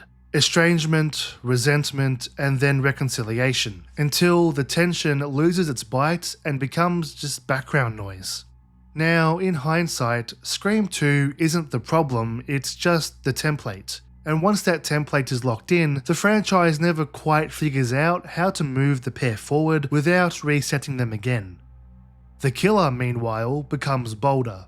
Dewey, Randy, and Gail are taunted by Ghostface in broad daylight, in public spaces where safety should exist. Just like in the film's opening, it's a brilliant theme to present in a slasher. While daylight typically means safety in horror films, in Scream, there are no boundaries. Violence can erupt anywhere. And then, the film makes its boldest move. It's a shocking decision. Not just because of the brutality of the scene, but because of what Randy represents. He is the connective tissue between films, the genre commentator, the audience surrogate, the rules guy, and suddenly he's gone. While controversial at the time, in hindsight, killing an established character from the original is one of the most intelligent choices Scream 2 makes. It reinforces the core thesis of the franchise. No one is safe, not even the ones who understand the rules best. Knowledge doesn't grant immunity. It's the moment the sequel proves it's willing to hurt the audience, not just surprise them, something that future films would suffer from. In the aftermath, Dewey and Gail begin to reconcile, finally allowing themselves to be emotionally honest. Their reunion is brief, as Ghostface cockblocks them and stabs Dewey in the back in a sound studio. With Dewey down, Gail is captured. Meanwhile, Sydney is under protection, but it proves to be futile. Surviving a car crash and escaping the car over a knocked out Ghostface in a very effective and tense scene, Sydney gets distracted and loses sight of the killer, only to watch her friend Haley murdered by Ghostface. Traumatized, alone, and running on adrenaline, Sydney flees to the theater, where she finds Derek strung up and framed as the killer. Don't you know history repeats itself? It's here that Ghostface reveals himself to be none other than Mickey, and this is where Scream 2 begins to falter. On paper, Mickey's reveal makes thematic sense. He's obsessed with violence, he wants fame, and he explicitly frames murder as a spectacle and a way to be idolized, positioning himself as a product of media culture. But structurally, the reveal feels hollow. Mickey appears prominently in the opening act and then virtually disappears from the film's middle and entirely from the film's third act. By the time he returns, many first-time viewers may have likely forgotten he exists. I certainly did. It feels like an omission. Rather than dangling the suspect in front of us and daring us to figure it out, the film simply hides him. And in a mystery film, that distinction matters. It cheapens the fun of the mystery of the big reveal, and sadly, the reasons for this are largely external. Scream 2 was produced under immense pressure. The turnaround was brutal, barely a year to make a Hollywood film. And to make things worse, midway through production, the script leaked online, a situation that quickly spiraled into chaos. Multiple versions of the script circulated, including deliberate decoys, making it impossible to tell which elements were real. At the same time, Williamson had just been hired to write the first season of Dawson's Creek, forcing him to juggle two massive projects simultaneously. It was a nightmare. That whole year was a blur. I can't even remember it. When they asked me to talk about Scream 2, I'm like, I can't remember anything. The secrecy intensified, rewrites happened on the fly, pages of the script were delivered on the day of filming. The identity of the killers changed multiple times during production. And in the final film, you can feel it. By the time the film reaches its climax, Mickey feels underdeveloped, more a thematic concept than a fully realized character. The idea works, the execution doesn't quite get there. With Ghostface finally unmasked, Mickey lays out his philosophy. He plans to commit mass murder, get arrested, and then blame the entire spree on films. He'll go to trial, and the media circus will do the rest. It's one of Scream 2's most pointed ideas. Contemporary media had already criticized the original Scream for its violence and its supposed influence on teenagers. Mickey feels like Williamson's tongue-in-cheek response to that moral panic, a character who fully internalizes the argument and weaponizes it. If society wants to believe film causes violence, Mickey is more than happy to give them exactly the narrative they're looking for. But Scream 2 isn't done yet. Just like the original, there's a second killer. Mrs. Loomis? The true mastermind is revealed to be the new reporter, Debbie Salt, aka Nancy Loomis, Billy's mother. After shooting Mickey, who also manages to wound Gail, Nancy explains her real plan. Mickey was always expendable, he's the fall guy. The murders will be blamed on him, and she will finally get what she wants, revenge on Sydney for killing her son. On a surface level, it's a clean, logical motive. But, like everything good in Scream, it also works metatextually. Nancy Loomis is a direct, tongue-in-cheek inversion of slasher history, specifically Friday the 13th, where the killer is revealed to be Jason's mother, avenging her dead child. In Scream 2, that idea is flipped. The son was the killer first, now the mother inherits the violence. The cycle continues. But there's another layer here too. By making Nancy the architect of the revenge, Williamson redirects blame. Mickey argues that films corrupt teenagers. Nancy proves something far more uncomfortable. The violence doesn't start with culture, it starts at home. Parents are just as important to the equation as the media. And Sydney, once again, is the person who names the truth. Billy was perfect. You did a bang-up job, Mrs. Loomis. Performance-wise, the finale leans fully into excess, and mostly gets away with it. Like the original, the killers are dialed up to 11. Timothy Olyphant channels a manic energy that feels consciously reminiscent of Matthew Lillard, while Laurie Metcalf is completely unhinged in the best possible way. Didn't see it coming, did ya? I also want to briefly touch on the stage play Sydney is rehearsing, because it's far more than just background texture. The climax of Scream 2 unfolds on a stage play preparing a production of the Greek tragedy Agamemnon, and that choice doesn't feel accidental. In Greek tragedy, violence is inherited. It passes from parent to child, from child back to parent, each act of vengeance justified by the last. Justice becomes indistinguishable from revenge, and that exact structure defines the first two Scream films. In the original, Billy Loomis casts himself as an avenging son, punishing Sydney for his perception of her mother's moral failings. In Scream 2, the cycle reverses. Nancy Loomis becomes the avenging parent, seeking retribution for her dead child. By staging the finale on a stage depicting a Greek tragedy, Williamson and Craven create a fun comparison between classic fiction and slashers. Slashers can be more than just empty entertainment, as they were so often criticised for. They can depict tragic tales of violence, inheritance, and resentment. And like a hero from a Greek tragedy, Sydney isn't rewarded with peace. She's instead burdened with knowledge. Every act of survival creates the conditions for the next attack. In the chaos of the finale, Cotton Wary arrives and shoots Nancy, saving Sydney. Mickey survives briefly, only to be decisively executed. Gail survives her gunshot wound, and Dewey survives too. A decision Wes Craven hedged by shooting an extra scene of his survival just in case they wanted to use it. It's comforting, sure, but it also sets a precedent that will haunt the franchise. When death becomes flexible, the stakes inevitably begin to soften. And the film closes on one final telling note. As the media descends, Sydney redirects their attention toward the attention-hungry Cotton, naming him the hero instead. She refuses to participate in the spectacle anymore. And as the noise fades, Sydney walks alone across the college campus, seemingly free from the Loomis family at last. Scream 2 is far from perfect. It repeats many of the original's beats, and by doing so, it inherits some of its flaws. Sydney's best friend is once again underwritten, the longer runtime creates bloat, and the supporting cast isn't as sharp. And Mickey's motivations, while thematically interesting, feel underdeveloped in execution. But considering the brutal production schedule, the leaked scripts, and the sheer pressure to deliver a sequel at speed, Scream 2 is remarkably effective. The film understands what Scream is really about, not just horror tropes, but trauma, media exploitation, and cycles of violence.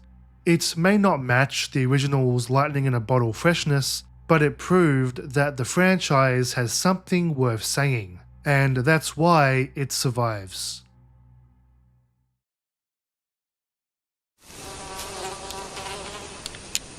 That is one big pile of shit. More often than not, franchises reach a breaking point. Scream had begun as a surprise success, a film no one quite knew what to do with until audiences embraced it. Scream 2 then cemented the franchise's viability, grossing over $172 million on a $24 million budget. What started as a clever subversion had now become a full-blown pop culture icon, spoken about in the same breath as Freddy Krueger and Jason Voorhees. And the Dimension wanted more. But as the franchise was gearing up for its third chapter, America changed, and with it, the cultural conversation about violence, media, and responsibility. On April 20th, 1999, 2 students entered Columbine High School and carried out a mass shooting that killed 12 students, a teacher, and themselves. The Columbine massacre left an irreversible scar on the American psyche, and in its aftermath, the country searched desperately for explanations. As so often happens in moments of collective trauma, the conversation turned outward. Media violence became the central target. Films, video games, and music. Any form of violent entertainment that could be blamed for influencing young people was suddenly placed under intense scrutiny. What had previously been a cultural debate became a national obsession, and Hollywood felt it immediately. Studios panicked. No one wanted to be seen as irresponsible in the wake of such a tragedy, and Scream 3 was caught directly in the crossfire. According to longtime series producer Marianne Maddalena, Scream 3 was the point at which Harvey and Bob Weinstein became more involved than ever before. Their primary concern? Perception. Violence was no longer a creative choice, it was a liability to their bottom line. So, their solution was blunt: make Scream 3 more comedic and significantly less violent. This understandably alarmed Wes Craven, who was overheard saying in a meeting, "Be serious guys, either we make a Scream movie or we make a movie and call it something else, but if it's a Scream movie, it's going to have certain standards." Craven won that battle, but lost the war. The damage was already done, and fear would hang over the entire creative process. Adding to the instability was the absence of franchise creator Kevin Williamson, who was no longer available to write the film. Burnt out from the rapid-fire success of the first two Scream films, and busy writing and directing Teaching Mrs. Tingle, he only had time to draft a rough outline of Scream 3. An outline that was ultimately discarded. Williamson's idea returned the story to Woodsboro, a move that immediately raised red flags. A slasher film set once again in suburban America, centered on teenage violence, felt dangerously close to the very fears dominating post-Columbine discourse. The risk of backlash was far too high, and with Williamson unavailable to rework the concept, Dimension brought in a new writer. That writer was Aaron Kruger, who had previously worked with the studio on Arlington Road and Deception. Kruger entered the franchise facing an impossible task: continue a self-aware horror franchise while navigating a cultural climate suddenly hostile to violence itself. His first major decision was to shift the setting from Woodsboro to Hollywood, heightening the spectacle while distancing the film from suburban teen spaces. But even then, the script struggled to capture the tone and rhythm that defined Scream. One early version of Kruger's screenplay had turned Sidney into a near-militarized survivalist, closer to Sarah Connor in Terminator 2 than the emotionally grounded character audiences knew. You got a Linda Hamilton thing going. Craven vetoed this outright. In fact, much of the script would be rewritten during production. The challenges of Scream 3 were that there was a script that wasn't ready. It was written by a lot of people, and on a daily basis, Wes had to do a lot of massaging to make it work. Whole scenes were rewritten hours before filming. Character motivations shifted mid-shoot. Even the actor playing the killer reportedly didn't know they were the killer until well into production. With all that in mind, unsurprisingly, the result was a film under constant uncertainty, and you can feel it. Scream 3 is a film acting in self-defense. Where the first film was powered by confidence and the second by escalation, the third is shaped almost entirely by anxiety. Anxiety about violence, about responsibility, and about what the franchise is now allowed to be. I always wanted to be in one, actually. When I was younger, this is so retarded, but I'm telling you anyway. What did he say? The result is a film that feels very hesitant with its identity, and unfortunately, that hesitation is fatal. Scream 3 is the weakest entry in the original trilogy, and I'd argue the weakest film in the franchise, primarily because it's too afraid to accept what it is. At its core, Scream is a horror series, but Scream 3 keeps trying to apologize for that fact. Now, part of the joy of the Scream films has always been their meta-awareness. Each entry interrogates the genre it exists within.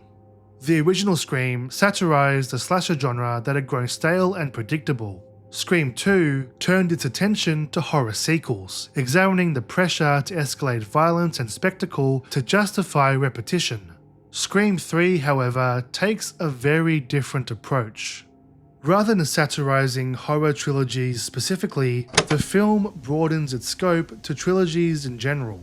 It only comments on final chapters, legacy endings, and narrative closure, ideas that aren't inherently tied to horror. On paper, that might sound clever, but in practice, it reveals something telling. Scream 3 doesn't want to be a horror film anymore.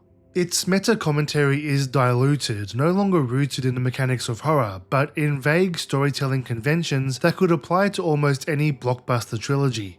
Even the film's attempt to preserve continuity through Randy, who is now reduced to a pre-recorded video explaining trilogy rules, underscores the problem. The insight lacks urgency, the commentary lacks teeth, and the scene feels less like tongue-in-cheek analysis and more like an obligation. What once functioned as a sharp genre critique is now reduced to a checklist. Admittedly, it's a slight shift, but it speaks volumes. In trying not to offend anyone and succumbing to media pressure, Scream 3 ends up saying very little about horror. And ironically, that same fear bleeds into the film's scares, or rather the lack of them. The kills have the bite of a melted gummy bear. Violence is routinely hidden off screen, obscured by frantic editing or softened through implication. The most elaborate death involves an explosion, a spectacle-driven moment that replaces tension with noise. There's no dread, there's no sustained suspense. What little horror remains is defanged, replaced with something closer to a high-budget episode of Scooby-Doo. Seriously, all you need is one of those montage chase sequences set to rock music and you couldn't tell the difference. And that's the problem. Scream 3 doesn't terrify, unsettle, or even feel fun. It's a film beaten into submission. Narratively, things don't improve much. During what is easily the weakest cold open in the series, Cotton Weary and his girlfriend are murdered by a new Ghostface. It's a shame that his girlfriend didn't attend the Christopher Lee School of being stabbed in the back. Cotton has become a full-blown celebrity, hosting the Jerry Springer parody 100% Cotton. Honestly, it's a brilliant name, no notes. And his death sends shockwaves through Hollywood, particularly the set of Stab 3, where actors portraying characters tied to the original murders suddenly fear they're next. The only characters of note here are Jennifer, the fictional Gale played by Parker Posey, and Roman, the film's director played by Scott Foley. The rest are pretty disposable. Investigating the murder, Detective Mark Kincaid, played by Patrick Dempsey, contacts Ronald McDonald to discuss Cotton's murder, prompting her to travel to Hollywood, where she finds Dewey working as an advisor on the set of the film. I hope you enjoyed Dewey and Gale's romantic tension from the last film, because guess what, we're going through the same drama here. Their relationship resets to familiar beats: incompatibility, lingering affection, unresolved feelings. While Courtney Cox and David Arquette remain charming together, their dynamic feels recycled rather than evolved. Even the introduction of Jennifer, played by Parker Posey, who gives a genuinely fun performance, can't disguise the sense of deja vu. Sidney Prescott, meanwhile, has effectively disappeared. After surviving 2 massacres, she's gone into hiding, working as a phone operator helping abused women. Her arc, grappling with trauma, and her unresolved relationship with her mother is conceptually strong and one of the film's better aspects. But it's sidelined. Due to Neve Campbell's limited availability during production, Sidney's role is drastically reduced, and the film suffers immensely as a result. Sidney becomes less of a leading protagonist and more of a supporting character, with Gale and Dewey stepping up to fill that role, which makes the film more of a comedy than a horror. But whenever Sidney's on screen, the emotional stakes return. It allows the series to remember what it's actually about. And it doesn't help that Campbell is effortlessly outperforming everyone else. By this point, she fully understands Sidney, her resilience, her guardedness, her exhaustion. Her performance is the film's emotional anchor, but she's barely in it. Anyway, as the mystery deepens, the film pivots towards a revelation tied to Sidney's mother. Ghostface isn't just hunting the cast of Stab 3, they're excavating the past. We learn that Maureen Prescott was once an aspiring actress who came to Hollywood in search of fame, only to be exploited and discarded. This is one of Scream 3's most interesting ideas, a critique of Hollywood's predatory culture and its treatment of young women, but it's sadly buried beneath tonal confusion and excessive cameos. Along the way, we encounter Jay and Silent Bob, and even Carrie Fisher, playing a character who looks exactly like Carrie Fisher, a joke that epitomizes the film's priorities.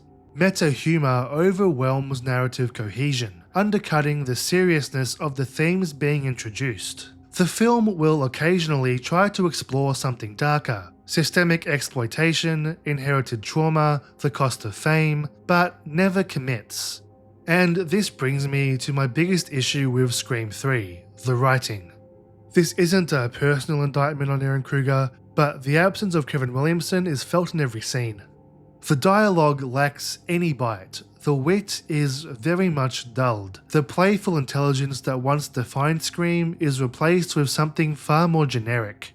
The core trio, Sydney, Gale and Dewey, are still recognisable, but the new characters feel underwritten and disposable. Ironically, Scream 3 slowly slips back into the very slasher archetypes the franchise once dismantled. The characters aren't suspicious or layered, they're mostly just there. But there are exceptions. As I said earlier, Parker Posey is a lot of fun to watch, serving as a sharp, self-aware parody of Gale. Lance Henriksen brings gravitas but is criminally underused, and Patrick Warburton, as always, steals every scene he's in. I love his little speed dealer sunnies. But isolated highlights can't carry a script this thin. Without Williamson's voice, the satirical identity he brought to the series is gone, replaced with dialogue that feels very generic. Lines that were clearly meant to be iconic land like a wet fart. What's your favorite scary movie? My life.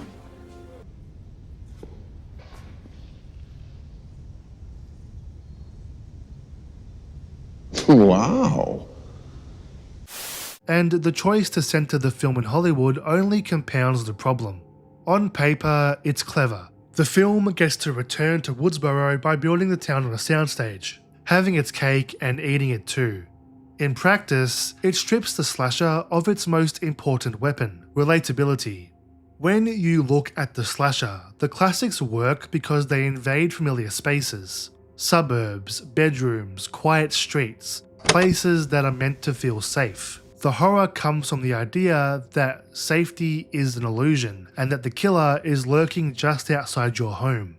A Hollywood soundstage isn't scary. It's artificial, distant, and inherently performative. The danger feels staged because it is staged.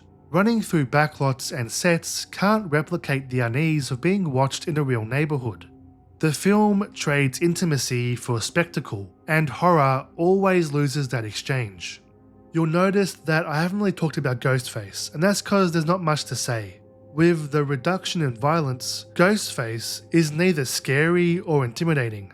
However, I do like the addition of the killer using different voices on their voice box. It's clever, but I'm glad they also didn't overdo it. Roger L. Jackson just is Ghostface. Sarah gets skewered like a fucking pig. That said, Scream 3 is not without merit. Whenever Sidney Prescott is on screen, the film improves dramatically. And, as mentioned earlier, the decision to interrogate Hollywood's treatment of women, primarily through the backstory of Sidney's mother, is genuinely compelling, if only in the few scenes where it's explored. Through Lance Henriksen's producer character, the film reveals that Maureen's time in Hollywood was defined by exploitation, sexual assault, and abuse at industry parties. In retrospect, it's a dark, uncomfortable revelation, and one that feels disturbingly ahead of its time, especially when you consider who was producing these films. Knowing that context, Scream 3's depiction of Hollywood abuse becomes deeply eerie. I don't know what's worse, that the Weinsteins watched this scene and didn't think they were part of the problem, or that they were aware but thought they could get away with it. Are you saying I'm saying things got out of hand. But let's get to the finale. Set in a sprawling Hollywood mansion, the film falls into a farce. The tension evaporates as the climax drags on and on and on. With such a great location as a Hollywood mansion, it's impressive how flat this entire sequence feels. Take Jennifer's death for example. She's stuck behind a series of one-way mirrors with Ghostface closing in. She runs to the far end and with nowhere else to go, she is stabbed by Ghostface. Trying to help her escape, Dewey shoots the mirrors but it's too late, with Jennifer falling through the mirrors, dead. And then, wait, what? Why are we cutting to Dewey and Gale walking down a hallway? Wasn't Ghostface right there behind the glass? What happened? Did Ghostface run off? But how? There was no way out. Also, this is a Scream film, and this is how you kill off a character in the finale? Basically off screen and with just some lame blood spatters? I can't, this video's too long already, I just have to move on. But then comes the reveal.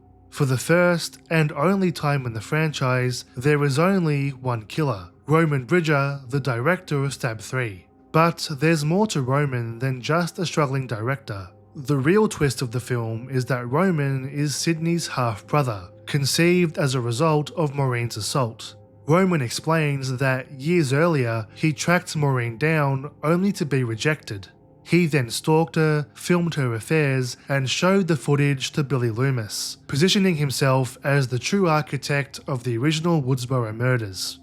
I hate this, unequivocally. It retroactively diminishes Billy and Stu, turning them from fascinating, ideologically driven killers into pawns. Scream never needed a secret mastermind. It thrived on the idea that violence emerged from insecurity, resentment, and entitlement, not from some grand puppet master pulling strings. If you're going to be a bad film, don't bring the others down with you. Sadly, Roman is the least interesting villain in the franchise, and the film is desperate for him to matter more than he ever does. Which is frustrating because, again, on paper, the idea isn't inherently bad. A child born from the sexual exploitation of the Hollywood elite should be a compelling and tragic figure, especially in a film that tries to critique Hollywood itself. Where the film struggles most, though, is with its potential thematically. Roman's origin invites a scathing critique of an industry that consumes and discards vulnerable people. Instead, the film only gestures towards that commentary. Now, Roman does kill the predatory producer, but the act feels hollow, because Roman's resentment is aimed not at the men who exploited Maureen or the system that enabled them, but at Maureen herself for rejecting him. While the film obviously does not endorse his worldview, Roman is clearly unstable and morally bankrupt, it also fails to interrogate his misdirected anger with much depth. As a result, the thematic center of the film, and now this entire trilogy, feels blurred. What could have been this dark tragedy rooted in systemic abuse becomes, instead, a safer story of maternal rejection and misguided personal grievance. That's where the character ultimately fails. Roman is positioned as this mythic figure, Sidney's final reckoning, but the emotional groundwork isn't strong enough to support that weight. He isn't uninteresting in concept. In fact, I'd say he's the most ambitious villain in the series. But ambition and execution rarely walk hand in hand.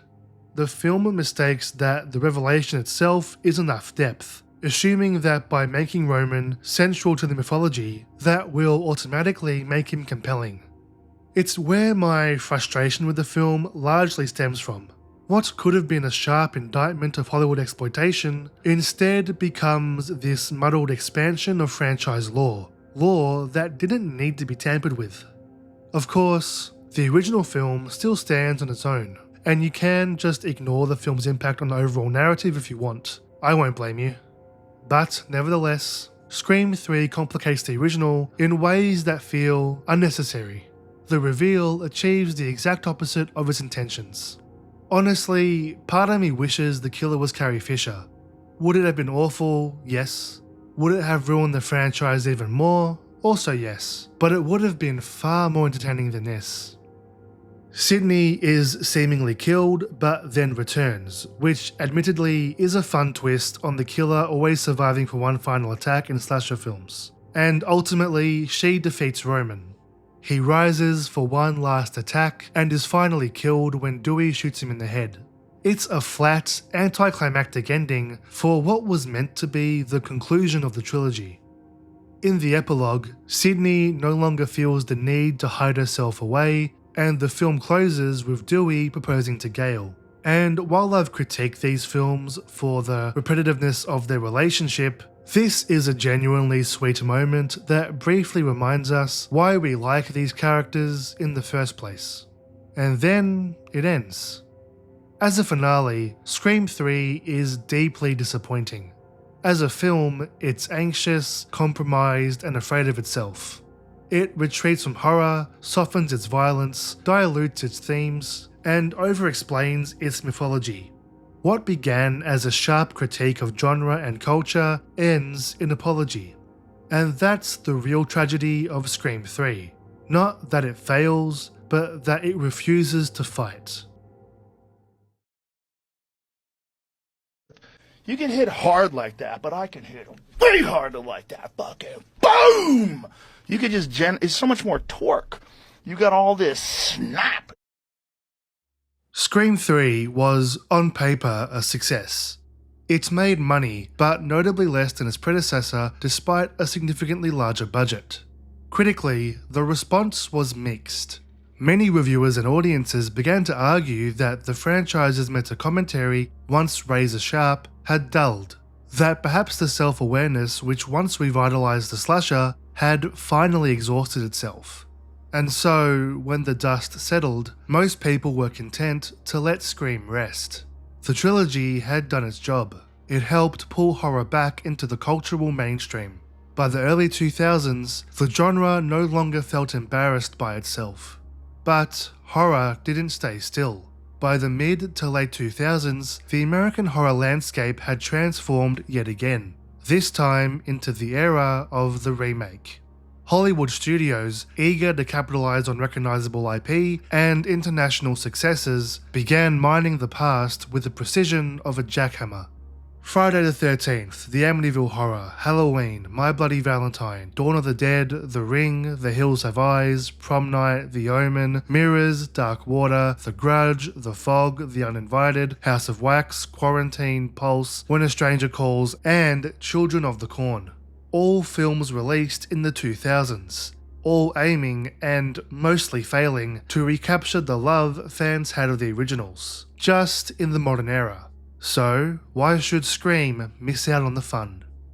In 2008, the Weinstein Company officially confirmed Scream 4, but this couldn't just be another sequel. It had to recapture the satirical nature of the original, but reach a modern audience. To do so, the key creatives had to return, including Kevin Williamson. This was an important statement of intent to the fans. This was more than just a cash grab, but a chance to return the crown of horror to the franchise. Williamson had long wanted to take Scream 3 back to Woodsboro, an idea previously deemed too risky in the post-Columbine climate. But, a decade later, cultural anxieties had shifted. The moral panic surrounding media violence had softened, and American suburbia once again felt like fertile ground for horror. And with Williamson on board, Wes Craven and the original cast soon followed. On paper, Scream 4 looked like a course correction, a return to form guided by the franchise's original architect. Unfortunately, history had other plans. In a grim sense of deja vu, Scream 4's production became chaotic. Midway through filming, Williamson exited the project and was replaced by Aaron Kruger, the same writer who had taken over Scream 3. Media speculation immediately exploded. Many reports suggested a falling out between Williamson and Bob Weinstein, fueling fears that the franchise was repeating its worst creative habits. According to both Williamson and Craven, however, the reality was more mundane, but just as frustrating. A large part of the reason he eventually had to leave the production was that his The Vampire Diaries show was starting back up, and the network literally threatened to sue him if he didn't turn his full attention back to that. Still, the damage was done. Kruger's return reportedly unsettled parts of the cast. Lauren Graham, initially cast as Sydney's aunt, exited the production just days into filming after learning her role had been drastically reduced. Hayden Panettiere's character reportedly underwent significant rewrites as well, losing much of the intelligence and complexity written initially. Once again, the script was being rewritten on the fly. Once again, pages were arriving the day of filming. And once again, despite having the time to prepare, a Scream film found itself scrambling to define what it wanted to be. And so, it's surprising to say, but despite all the behind-the-scenes chaos, Scream 4, or Scriform if you insist, is a genuine return to form for the franchise, and easily my favourite of the sequels. It's far from perfect, but the combination of Williamson's core ideas, sharper horror, and a renewed commitment to tension makes it feel alive in a way Scream 3 never did. Like every entry in the series, Scream 4 is explicitly meta. This time, its satire is aimed squarely at the remake boom that had defined American horror throughout the 2000s. Reboots, reimaginings, nostalgia machines, horror had become trapped in a loop of self-replication. The film's cold open immediately foregrounds this critique, cycling through multiple iterations of the same opening via the stab films, simultaneously evoking the original Scream and parodying the exhaustion of formula.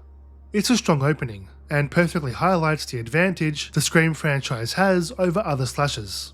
Unlike many long-running slasher franchises that recycle their own mythology without reflection, Scream has the advantage of foregrounding its awareness of the cultural moment in which it's produced. Rather than just retelling the same story with fresh faces, this self-consciousness allows the film to both continue its overarching narrative and critically interrogate the industrial and creative stagnation surrounding it.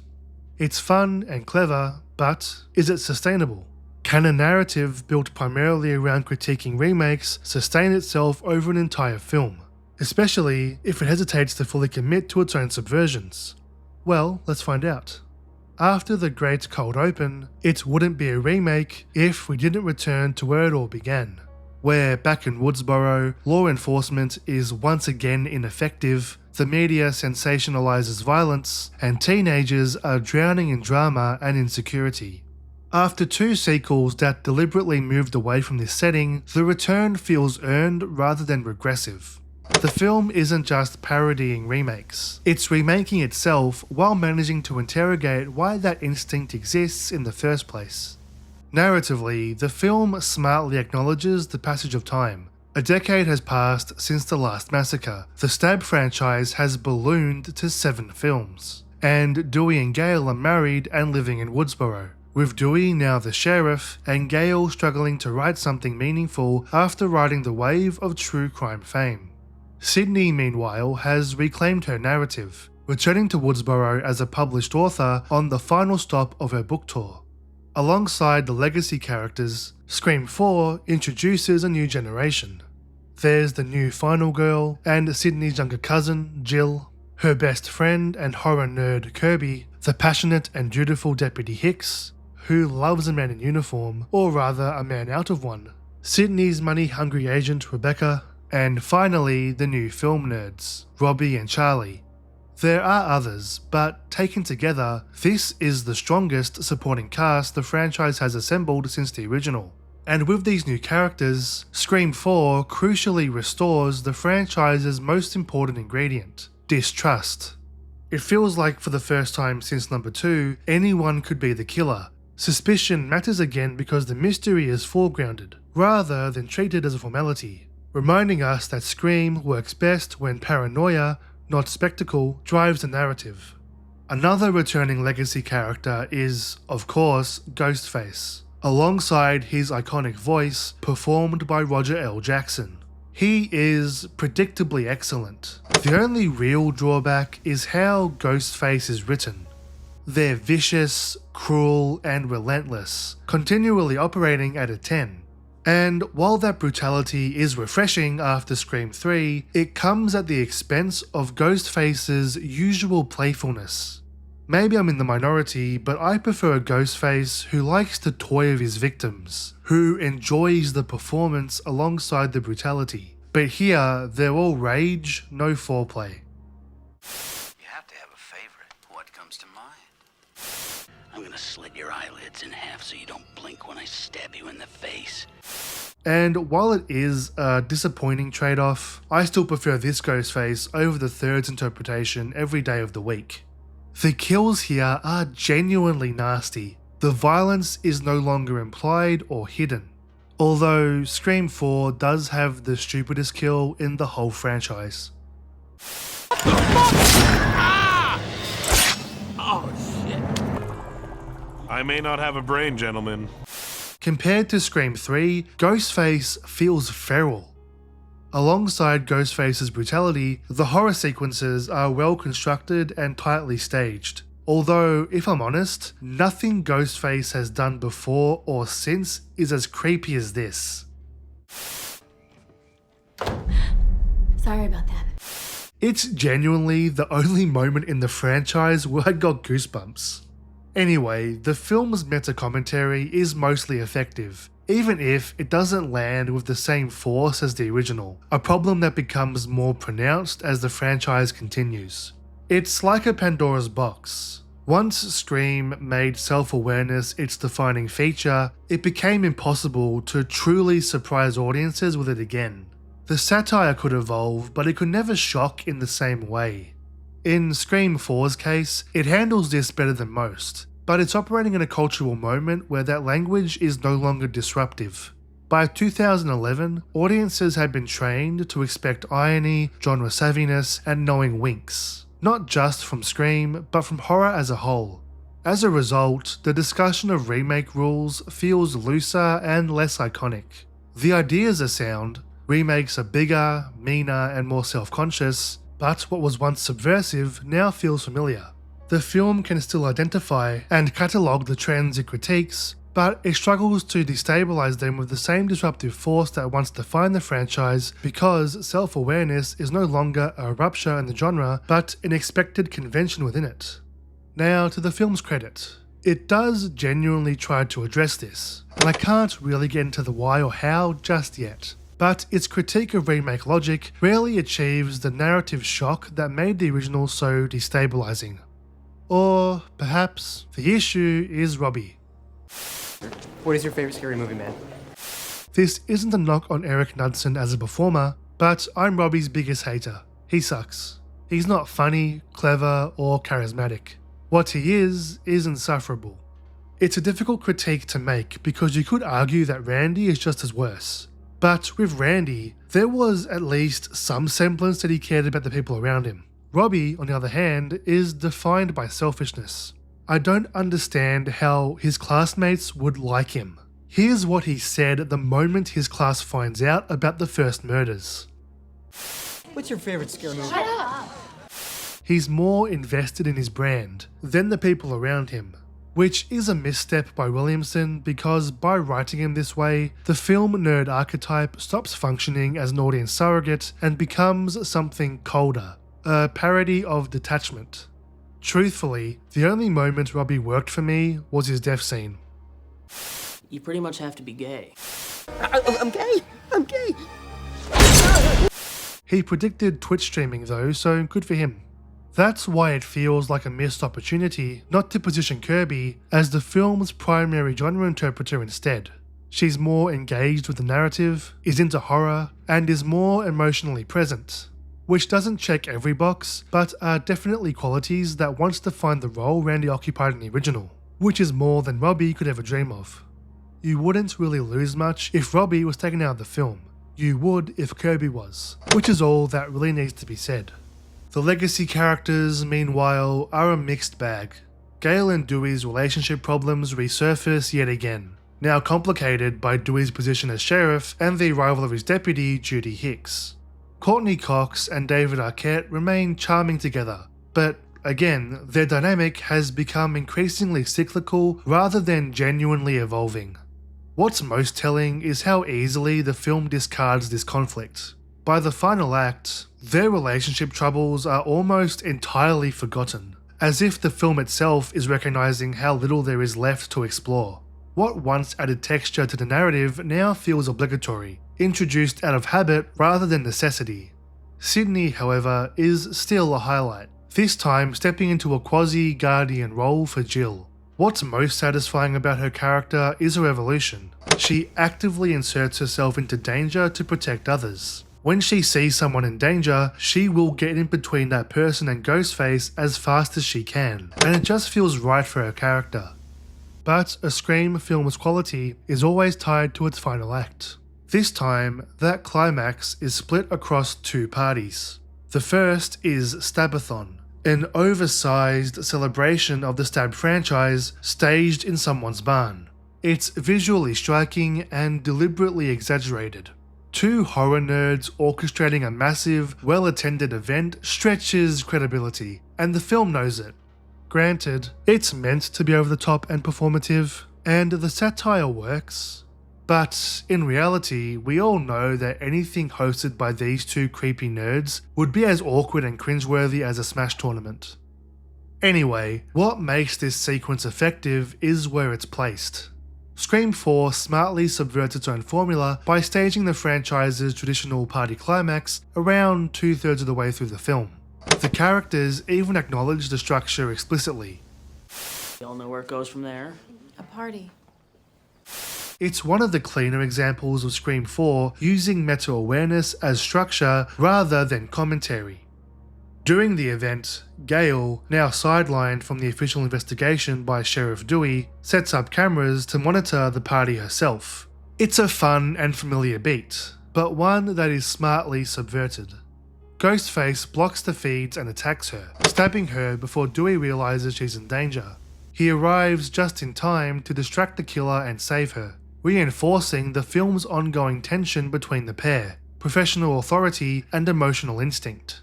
And this is where the film will leave this tension, never, if at all, returning to it. After Gail is stabbed and survives, the real ending shifts to Kirby's house. With just the supporting cast in an isolated house, Ghostface doesn't take long to attack. Robbie is killed, Sydney arrives and helps Jill hide while she distracts, and Charlie is tied up while Kirby is forced to play a game, reminiscent of the original. However, Kirby manages to win the game and save Charlie, only for Charlie to be revealed as Ghostface and stab Kirby. Out of all of the reveals in the franchise, for me, this one in particular lands the hardest. The film invests just enough in their burgeoning high school romance throughout, with the pair just about to kiss in the scene prior, to make the betrayal feel genuinely surprising and kinda sad. And I'm going to die on this hill. Imagine if Kirby was the Randy in this film instead of Robbie. The reveal would have landed with so much more weight. I need to calm down. Everything's fine. Amanda. I'm an adult. But then comes the next reveal. The other Ghostface isn't a boyfriend, a friend, or a jealous outsider. It's Sydney's mirror, her younger self, her replacement, Jill. But with us, they're gonna see it. It's gonna be a worldwide sensation. She didn't kill for love, she didn't kill for revenge. She killed for attention, for visibility, for relevance. She wants the fame that comes with survival, the book deals, the interviews, the cultural mythologizing. In Jill's mind, Sydney's time as a celebrity is over, and it's time for someone new, even if she has to manufacture the trauma to get it. And in today's world, that motivation feels disturbingly prescient. Released in 2011, Scream 4 anticipates a culture in which visibility is currency, trauma becomes content, and selfhood is measured by audience response. Jill isn't just a killer, she's a prototype influencer, staging her own narrative in real time. Her willingness to mutilate herself, throwing herself into walls, stabbing herself, and crashing through glass is grotesque, but it's also revealing, and also kind of funny. Pain is simply the cost of admission. What makes Jill such a compelling villain is that she is exploiting the rules of Scream to her advantage. She understands the franchise logic better than anyone else. Final girls survive, survivors become famous, therefore survival must be engineered. In that way, Jill is the logical endpoint to the franchise's themes. She represents the moment when meta-awareness turns inward, when understanding the system doesn't lead to escape but to manipulation. It's a brilliant idea for Scream, and a showcase of how the franchise's subversion still works, and, more importantly, still has something important to say about the dangers of media sensationalism. It's a shocking twist, the best since the original, and her motives feel unnerving. But, unfortunately, even with such a compelling villain, Scream 4 can't quite escape the gravity of its own legacy. For a brief moment, the film dares to imagine a world where the rules have finally been broken. Jill wins. She kills her accomplice, Sydney is stabbed and left for dead, the witnesses are all eliminated. The narrative has been hijacked by someone who understands the system better than anyone else, and exploits it flawlessly. But then the film flinches. Rather than ending on Jill's apparent victory, Scream 4 retreats into familiar territory. At the hospital, as Jill recovers and prepares to claim her manufactured trauma, Dewey unknowingly reveals that Sydney is still alive. Jill panics and rushes to finish the job, and the film disappointingly snaps back into its default mode. Sydney defeats Jill in an undeniably entertaining way, electrocuting her with defibrillators and finishing her off with a gunshot. In the end, Sydney, Gale and Dewey survive. Jill's actions are exposed and order is restored. It's cathartic, it's funny, and it's completely safe. And that safety is sadly the problem, because everything Scream 4 has been building toward, its critique of fame, of remakes, of manufactured victimhood, is ultimately neutralized by a return to the status quo. The film gestures toward a radical ending only to reassure the audience that nothing has truly changed. The system remains intact. And that undercuts what could have been the franchise's most subversive conclusion. What makes this sting more is that Williamson's original ending understood precisely what the film was saying. His script ended back at Kirby's house. As Jill is taken to an ambulance, it's revealed that one of her victims has survived. The future of the franchise would then fracture, with the next film following Sydney suffering from amnesia, no longer able to remember Jill's betrayal or her identity as a killer.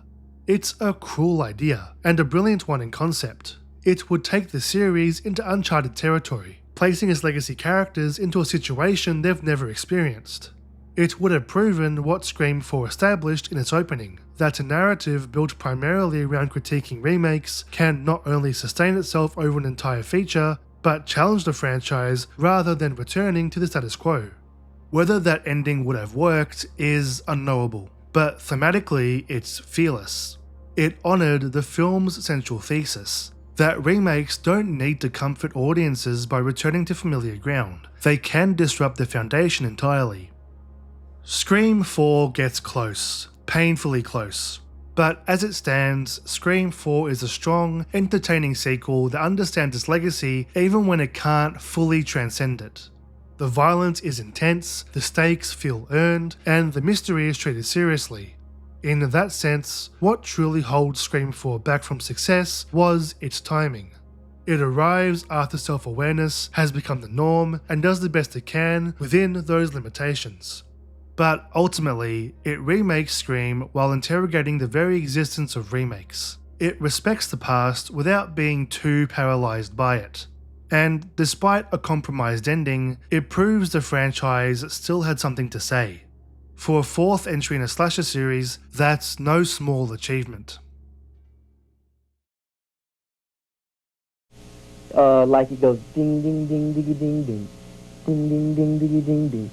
Ding ding ding. That's the way theirs goes. Ours goes ding ding ding diggy ding ding. Ding ding ding ding diggy ding ding. That little bitty change. It's not the same. I have a problematic relationship with Scream. I should say Scream 5, but that's already part of the point. The film deliberately drops the number, choosing instead to call itself simply Scream. By doing so, the film openly acknowledges its meta-narrative before the opening scene. This time, Scream isn't satirizing slashers, or sequels, or trilogies. It's satirizing the requel, the modern franchise revival that presents itself as a continuation of an existing story while quietly resetting the board for a new generation. The requel stemmed from many factors, but the main one was, in the wake of the 2000s remake boom, a period defined by diminishing returns and audience fatigue, Hollywood had to pivot. But, instead of focusing on developing new ideas and taking risks on unestablished films and IP, Hollywood, instead of pivoting, kind of just sidestepped into a new idea. Rather than reimagining familiar stories with new actors, studios realized audiences didn't want replacements. They wanted an inheritance. Legacy characters carried forward into the present, validating both nostalgia and novelty at once. It's not a remake, it's not quite a sequel, it's a reboot that refuses to say its own name. In horror, films like Halloween and Texas Chainsaw Massacre set the template. Ignore everything but the original, continue the story, and let the past loom large over the present.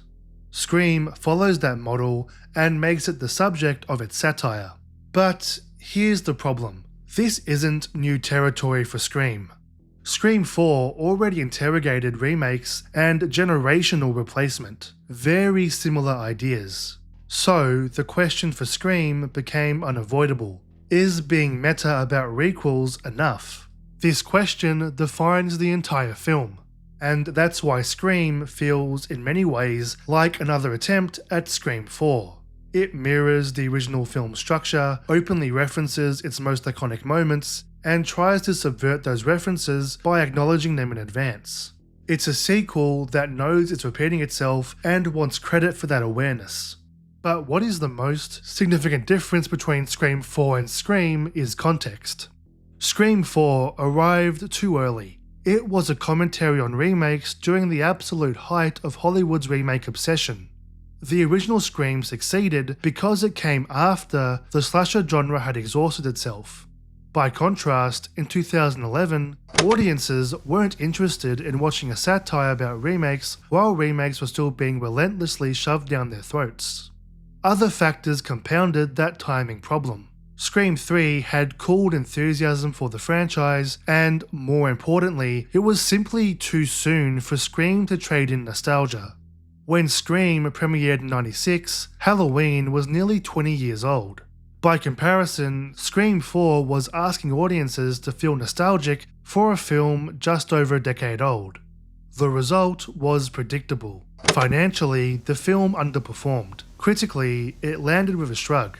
And once again, the franchise drifted into uncertainty. That uncertainty hardened into something far more final in 2015, with the death of Wes Craven, horror icon and the sole director of every Scream film. Shortly after, the collapse of the Weinstein Company amid widespread sexual misconduct allegations placed the franchise into both legal and cultural limbo. It would have been an unceremonious end, but perhaps a fitting one. Maybe Scream had run its course. Maybe the genre needed to move on. Maybe the dwarves really had dug too greedily and too deep. Then came the lifeline.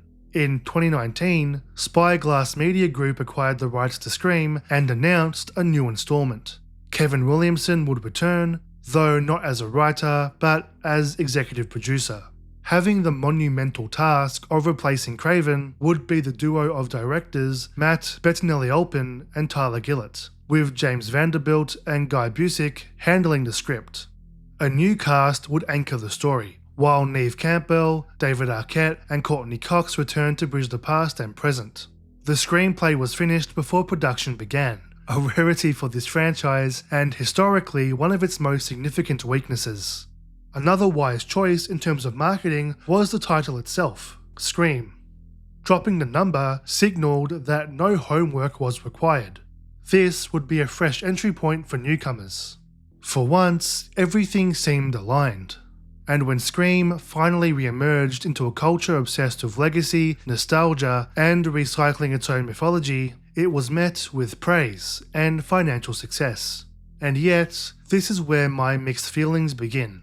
If I had to distill my reaction to Scream into a single concept, it would be this. The film is an Ouroboros. It is a film that consumes itself. Scream arrives with such aggressive self-awareness that it feels almost defensive.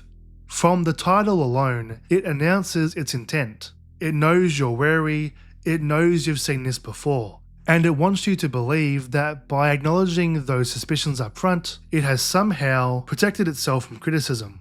But self-awareness is not the same as immunity. Scream 22 pursues the emotional payoff of nostalgia without embracing the narrative risk of genuine transformation. Unlike Scream 96, the 22 installment operates within the meta framework that is already institutionalized. To put it bluntly, instead of changing the rules, it plays by ones that are already well known. And while both films are clearly made in different historical contexts, Scream 22 can't help but feel preservative. A commercially logical move that damages the franchise's aesthetic. Which leaves the film in a strange position. It critiques repetition while repeating itself. It mocks the requels while being one. And it calls out derivativeness while relying on it for survival. That unresolved tension is the film. And whether that makes Scream incisive or hollow, or somehow both at once, is what the rest of this analysis has to wrestle with. And so, like the original film, Scream opens with Ghostface doing what they do best, playing with their food. The opening sequence strands Tara, played by Jenna Ortega, alone, tormented over the phone in a prolonged, sadistic game before the violence finally erupts. And I'll repeat what I said in my Scream 4 analysis, this is my preferred version of Ghostface. Not the overly aggressive slasher juggernaut, but the one who enjoys the performance. The one who toys with trust, politeness, and the idea of safety before finally revealing that it was never real to begin with. It also means that, like the original, when we get to the violence, we care for Tara, who we know is so out of her depth that the audience just can't help but relate to her. And this opening is insane. Tara is stabbed repeatedly, has her ankle broken, and is forced to drag herself across the floor in sheer panic while Ghostface stalks from behind.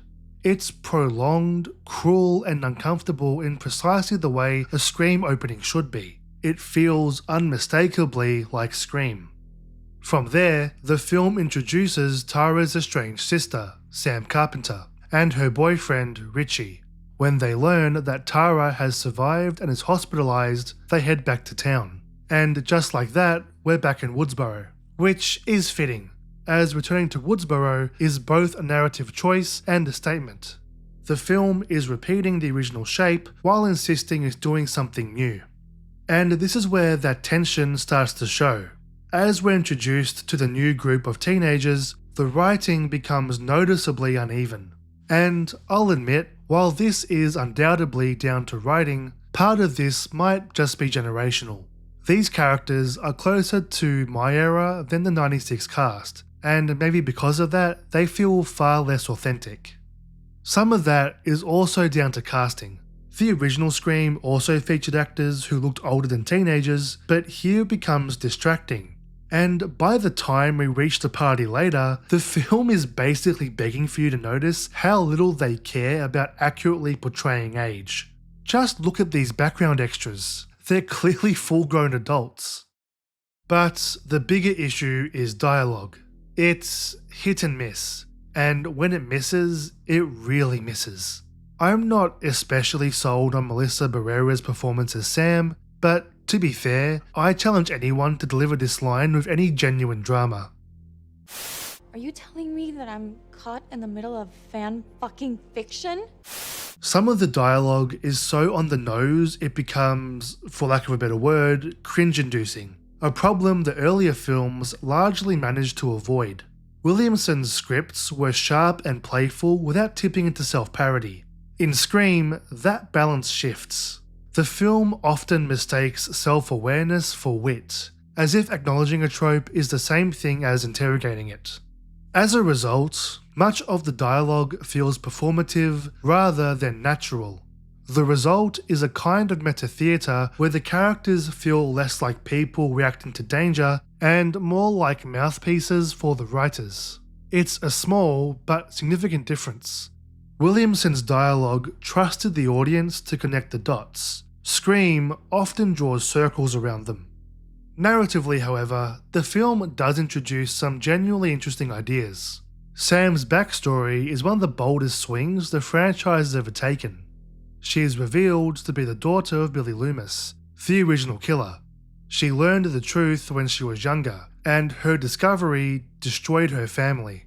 Her mother's marriage collapsed, and rather than explain the situation to her younger sister, Tara, Sam chose to leave, creating a fracture that haunts both of them well into the film.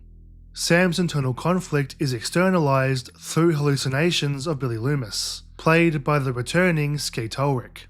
His presence becomes the emotional spine of the film, not just as a ghostly manifestation of Sam's psyche, but as a constant question hanging over her. Is violence something she's inherited, or something she can choose to reject? It's undeniably nostalgic. Seeing Billy again is designed to activate recognition, even if the de-aging is uneven. But the concept itself is strong enough that the indulgence feels justified. Just. Sam, like Sydney before her, is a flawed protagonist, but their flaws are different. Sydney struggled with guilt, fearing she had condemned the wrong man. Sam struggles with lineage, with the idea that insanity might be encoded into her DNA. On a meta level, it's one of the film's most innovative ideas. The franchise is literally haunted by its original killer, unable to move forward without dragging him back into the frame. That parallel feels intentional, and it's smart. Now, looking across the rest of the cast, the performances are uneven, but there are standouts. Jack Quaid is perfectly cast as Richie, the sympathetic boyfriend. He feels natural and affable, with plenty of funny moments that poke fun at horror cliches. Tara's friend group, meanwhile, are serviceable but largely uninspired. Broad sketches clearly designed to echo the original cast without ever quite reaching their quality. Like Scream 3, I had to Google their names to remind myself while writing this script, which is all you need to know about how memorable they are. But let's get to Jenna Ortega. Much like Neve Campbell in the sequels, Ortega is visibly outperforming almost everyone around her. She sells the physical brutality of the opening, but more importantly, she captures the emotional fracture at the center of Tara's relationship with Sam. The resentment, the fear, the lingering love, it all registers really well. Ortega gives the film a human core that it often struggles to earn elsewhere. But the franchise still hasn't figured out how to replace Randy. The film nerd characters suffer from a recurring post-Scream problem: self-awareness without empathy. Randy's niece, Mindy, played by Jasmine Savoy Brown, immediately jokes about Tara's awful attack the moment she learns about it, which feels less like gallows humor and more like cruelty. I mean, she could still die. What the fuck? Even with Robbie, you could argue that he didn't know those girls when he said this. But this is one of Mindy's close friends. It's a tonal miscalculation, and it immediately places her on the wrong foot. But to the film's credit, Mindy improves as the story goes on, eventually landing somewhere in the middle of the franchise's unofficial Randy tier list. But the initial first impression lingers. Then there's Roger L. Jackson, who once again proves why Ghostface works at all. Who do you want to hear die? No. His voice performance is pitch perfect, and his voice is paired with what is easily the best Ghostface costume the franchise has ever had. I don't know what they've done to make it stand out, what material or fabric they've used, but props where it's due. The costume looks incredible. Look at that subtle off-white coloring. The tasteful thickness of it. Oh my god. It even has a watermark. And what really elevates Ghostface here though is how the film uses him spatially. I loved the constant fake-outs scattered throughout the horror sequences. In the background of nearly every tense moment, there's something long and black, something vaguely human-shaped with a flash of white at the top. It's often out of focus, barely noticeable, but very effective. I love the implication here. Ghostface is always watching.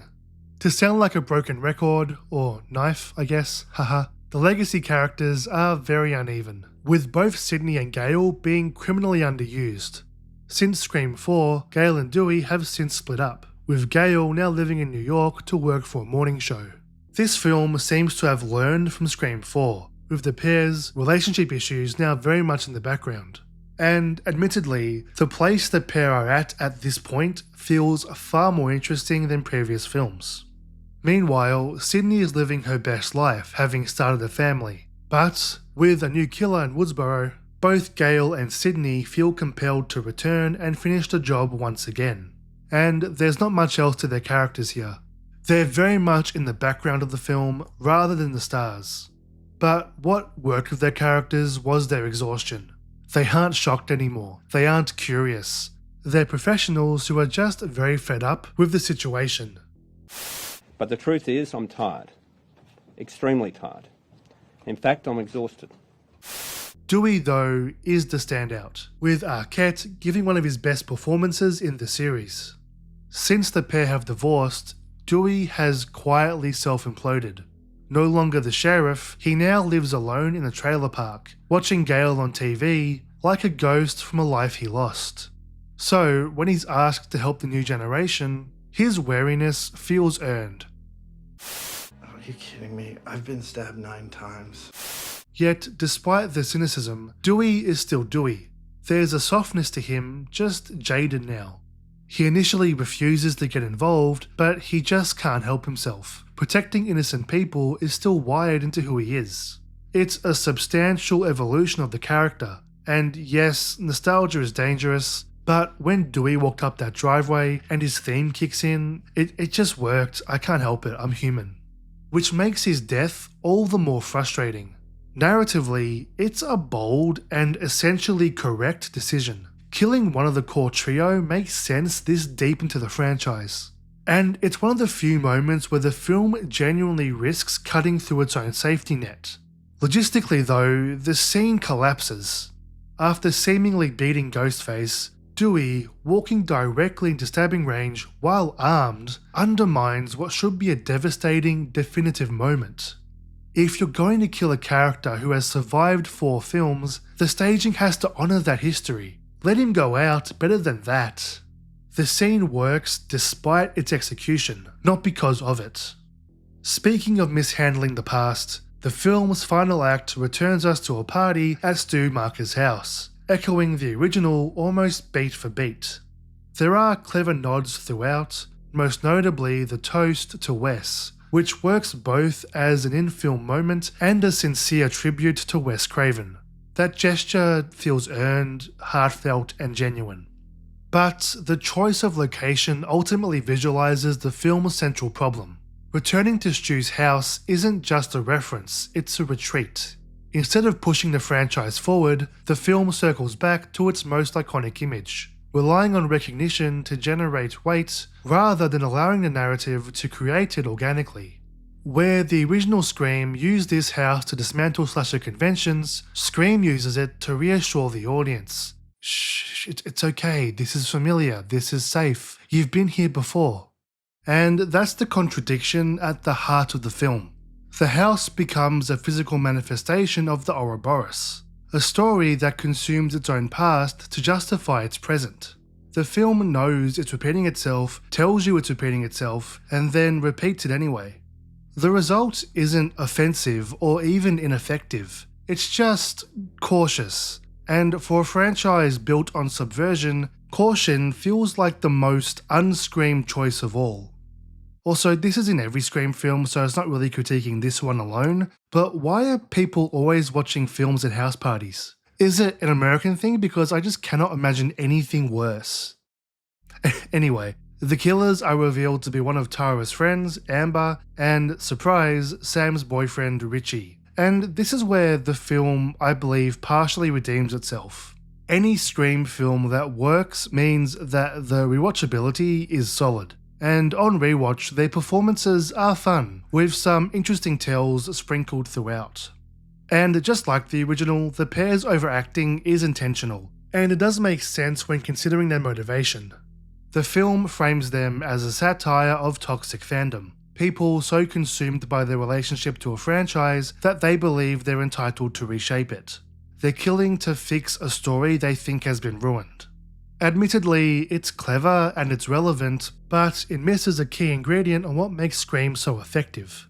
Toxic fandom is not something new. It permeates virtually every corner of popular culture.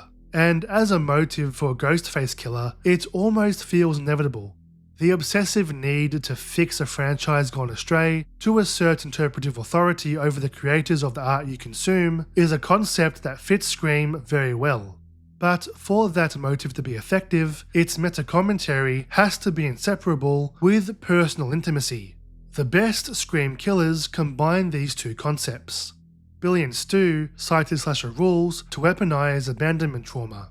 Mrs. Loomis used the escalation of the sequel to avenge her son. And Jill mutilated herself to steal fame from Sydney. Each time, personal goals tied with meta-commentary created compelling killers. In Scream, these killers have no attachment to legacy characters. The killers have no personal issue with Sydney, Gale or Dewey. No betrayal, no jealousy, no history that makes the violence feel inevitable. The meta angle is interesting, but it sacrifices the personal stakes as a result. With all that in mind, this leaves the ending in an uncomfortable place. It's smart, it's self-aware, it's thematically consistent, but it's not devastating. And in Scream, being meta alone just isn't enough. Anyway, Sydney and Gale defeat Amber, combining girl power and gasoline. And Sam ultimately kills Richie in a frenzy, stabbing him multiple times, before very coldly slitting his throat. As a final kill, and with her father watching on, Sam's actions raise a great question the film leaves open. Could the protagonist become the monster? And look, even accepting that they're unhinged, it's hard not to question the execution. These are self-proclaimed megafans. They've watched the stab films where Sydney and Gale have survived multiple massacres.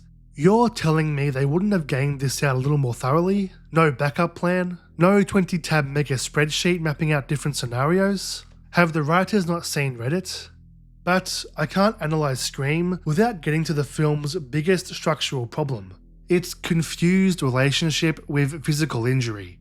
Dewey dies from stab wounds. Gale survives a gunshot. Tara survives an opening attack that, in any other Scream film, would have been a guaranteed death sentence. Sam, Chad, and Mindy are all stabbed, some multiple times, and some in places that should be fatal, and they all survive. The film even acknowledges this inconsistency in its dialogue, but calling attention to the problem doesn't solve it. Now, I'm not going to pretend that earlier Scream films weren't medically realistic either, but for the most part, they understood something crucial. Survival still had to feel earned. Injuries carried narrative weight. Dewey, for instance, was stabbed in the back in the original and has carried a limp in every sequel. Trauma lingered because survival came at a cost. But here, violence becomes strangely elastic. Deadly when the story needs a moment of gravitas, harmless when it threatens the status quo.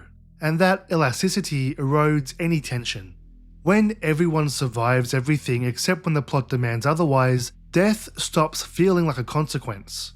Even Dewey's death, which should be the film's emotional rupture, struggles under this weight. It's impactful in isolation, but in the context of a film where nearly everyone else walks away from comparable injuries, it feels less like a natural turning point and more like a very calculated sacrifice. So as a result, the film feels strangely safe. Not safe in the sense of comfort, but secure in its unwillingness to fully commit. It wants to signal the classic idea of the franchise that no one is safe, while quietly ensuring that almost everyone is. So even when the knife lands, the impact rarely does. Like Scream 4, Scream struggles to escape the shadow of the original. Iconic moments are remixed, and even though the film knows it's derivative and tells you so, at a certain point, when you keep calling attention to repetition, it stops being critique and starts being an excuse. So, does it work? That's the problem. Sometimes yes, mostly no. Scream is a film caught between reverence and fear. Happy to play the greatest hits, scared to break the formula. It's fun to watch and rewatch. The mystery, while not the best in the franchise, does work, and the Ghostface costume is the best it's ever been, but this franchise is at its best when it's reinventing the established tropes of its meta-narrative. For a Scream film to not take any substantial risk with its formula feels like a missed opportunity. So, Scream isn't bad, it isn't great, it's competent, affectionate, occasionally inspired, and ultimately just far too safe. But maybe that's the best you can ask of the requel formula. Good job. Good job. Really good job. Scream succeeded where Scream 4 ultimately could not.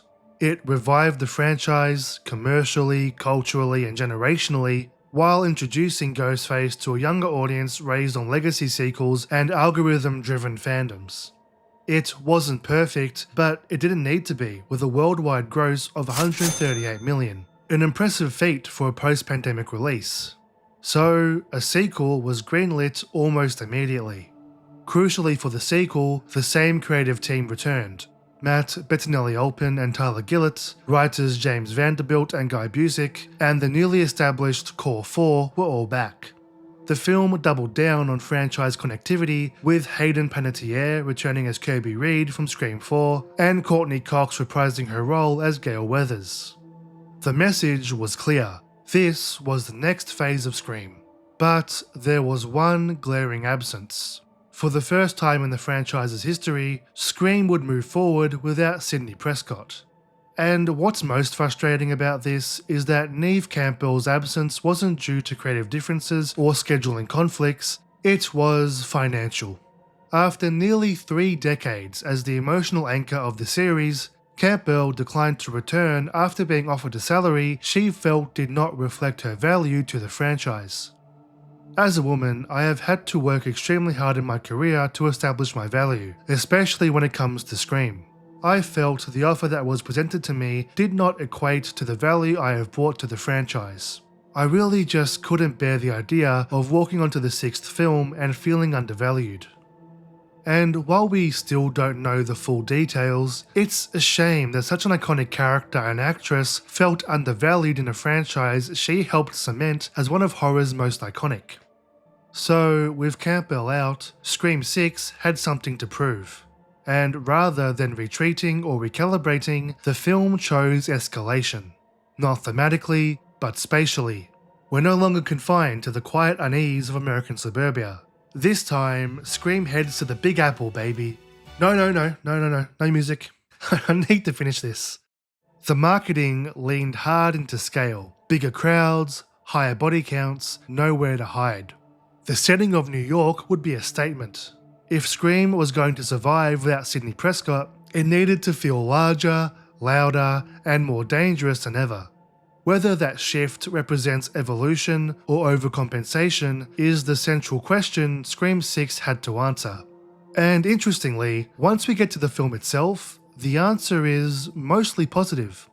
Scream 6 is a far more confident, and therefore better, film than Scream. It's also the most predictable, but we'll get into that. But overall, nearly every aspect shows improvement. The direction is tighter and more assured. The writing, while far from perfect, and filled with plot holes. Enough, I'm sticking to the positives. The dialogue feels more assured and less anxious about proving its own self-awareness. Performances are stronger across the board, the action set pieces are more inventive, the violence is bolder and more aggressive, and even the spectacle, while occasionally excessive, feels earned in such a juggernaut setting like New York. This is a sequel that feels like it has learned from its predecessor. Additionally, the filmmaker's commitment to practical effects is very appreciated. Directors Matt Bettinelli-Olpin and Tyler Gillett insisted on doing everything practical, every set piece and every location. Even the metro sequence was filmed on a set, towing the constructed carriage with a car to simulate movement. Cinematographer Brett Judkewitz, I'm sorry if I got that wrong, used hundreds of lights that were programmed to flicker, mimicking the sensation of travelling through a tunnel. This attention to detail across the board is appreciated, and elevates the film from any standard slasher. But if Scream was an Ouroboros, a film indulging in the past rather than looking forward, then Scream 6 would be a second Ouroboros. An Ouroboros eye? No wait, Ouroboroses. This time, the meta-narrative is not about requels, but about being in a franchise. Mindy explains that this time, because they're in a franchise, no one is safe. This will be bigger, the body count higher, the killer could appear at any time. And if you're feeling a sense of deja vu, you're not the only one. The franchise rules are very similar, if not identical, to the sequel rules from Scream 2. In fact, a lot of this film is borrowed from Scream 2. The escalation rhetoric, the bigger and bloodier rules, both films even end on a grand stage. The franchise is supposedly evolving, going to bigger and better heights, yet it's retracing its own steps. And when combined with a massive shrine to the Scream series, a meta-museum to the franchise itself, the meta-commentary begins to collapse in on itself. It's a brilliant concept, a space that could interrogate nostalgia, commodification, and the way horror IP feeds on its own iconography. A room that could deconstruct legacy. Instead, the film just indulges in it. To the film's credit, or perhaps discredit, Scream 6 doesn't seem very interested in subversion this time.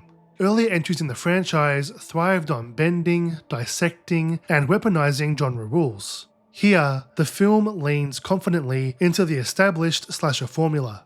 The attacks are more brutal, the scale more urban, the pacing more relentless. But the meta layer, once the franchise's sharpest blade, feels comparatively dulled.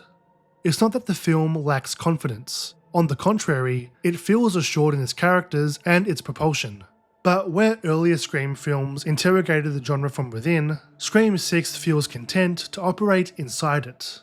The commentary is there, but it's thinner, less incisive, less playful, and far less insightful. In another long-running horror series, this business-as-usual approach might be comforting, even applauded. But Scream built its identity on self-awareness and reinvention. When it stops pushing forward and instead circles back, when the Ouroboros doubles, it risks becoming the very kind of franchise it once set out to satirize. But that growing confidence exposes an unexpected tension within the franchise. As Scream 6 finds its footing, it almost feels like the film would be better off without its legacy characters. Kirby's return is the clear exception. A survivor turned FBI agent is a natural and satisfying progression, and it feels like what a survivor of a Ghostface attack would do. Her horror trivia standoff with Mindy is one of the film's strongest character moments. Psycho 2 is underrated. Gale Weathers, however, feels stranded. Without Dewey, the character no longer has any trajectory, and while I clearly wasn't the biggest fan of her recurring arc, at least it was building to something in the previous film. Maybe something about a good man who used to be the sheriff here once. But here, we've gone back to her greatest hits. Once again, she's written a book. Once again, she's facing backlash from the survivors. Once again, she's wrestling with guilt over commodifying trauma. But I've done this dance before. Oh, God. These were once sharp, self-reflective ideas. Now, 4 films later, they feel tired. Cox isn't bad in the film, she's just simply stuck. Her presence doesn't deepen the story so much as tether it to familiar ground. For a character once defined by ambition and transformation, standing still may be the most disappointing subversion of all. And that contradiction is what defines Scream 6. It's a bolder film than its predecessor, but the more confident it becomes, the clearer it is that Scream's future may depend on letting go of the very figures that once defined it. But to get back to the positives, the opening sequence is, conceptually, one of the smartest in the series. We begin with Samara Weaving, a modern Scream queen using her natural Aussie accent, might I add. A voice for the voiceless, you might say. G'day Samara, you haven't been talking to Ghostface, have you, mate? Anyway, once more we're back to star power and performative casting, just as the franchise's standard. And like tradition demands, she's stalked and killed in a prolonged opening sequence. But crucially, the film doesn't cut to black. Instead, it keeps going, with the real subversion revealing itself when the supposed killer removes his mask, only to be brutally murdered by another Ghostface. A Ghostface killing a Ghostface. And that opening sets the tone for what Scream 6 does best. It knows how to stage a sequence, how to build tension, and how to deliver spectacle. It's a fun opening sequence, and is honestly the only time in the film where it attempts any meta-narrative subversion, which, considering it's the cold open, is frustrating. The Ghostface on Ghostface violence hints at self-awareness, at commentary on repetition and legacy, but the joke lands mostly as spectacle rather than critique. It's clever, but it's also emblematic of the film's larger problem. Scream 6 has moments where it surprises and shocks, but it rarely tries to subvert the narrative in any meaningful way. The intelligence of the franchise, the sharp, reflective edge of the knife that made Scream feel alive, is muted under the weight of its own history. From there, Scream 6 pivots its emotional focus towards Sam, and in doing so, it actually mirrors Sydney's arc in Scream 3. Like Sydney before her, Sam has retreated from the world. She lives behind an elaborate security system, isolating herself physically and emotionally, terrified not just of being attacked, but of what she might become if pushed too far. She has followed her younger sister Tara to college in New York, and by doing so refusing to let go, mistaking protection for control. Tara, understandably, resents this. She wants independence, distance, a life not defined by knives and masks. Their tension is the backbone of the film, telling a relatable story of two sisters trying to deal with their shared trauma. Sam believes vigilance is survival. Tara doesn't even want to think about survival.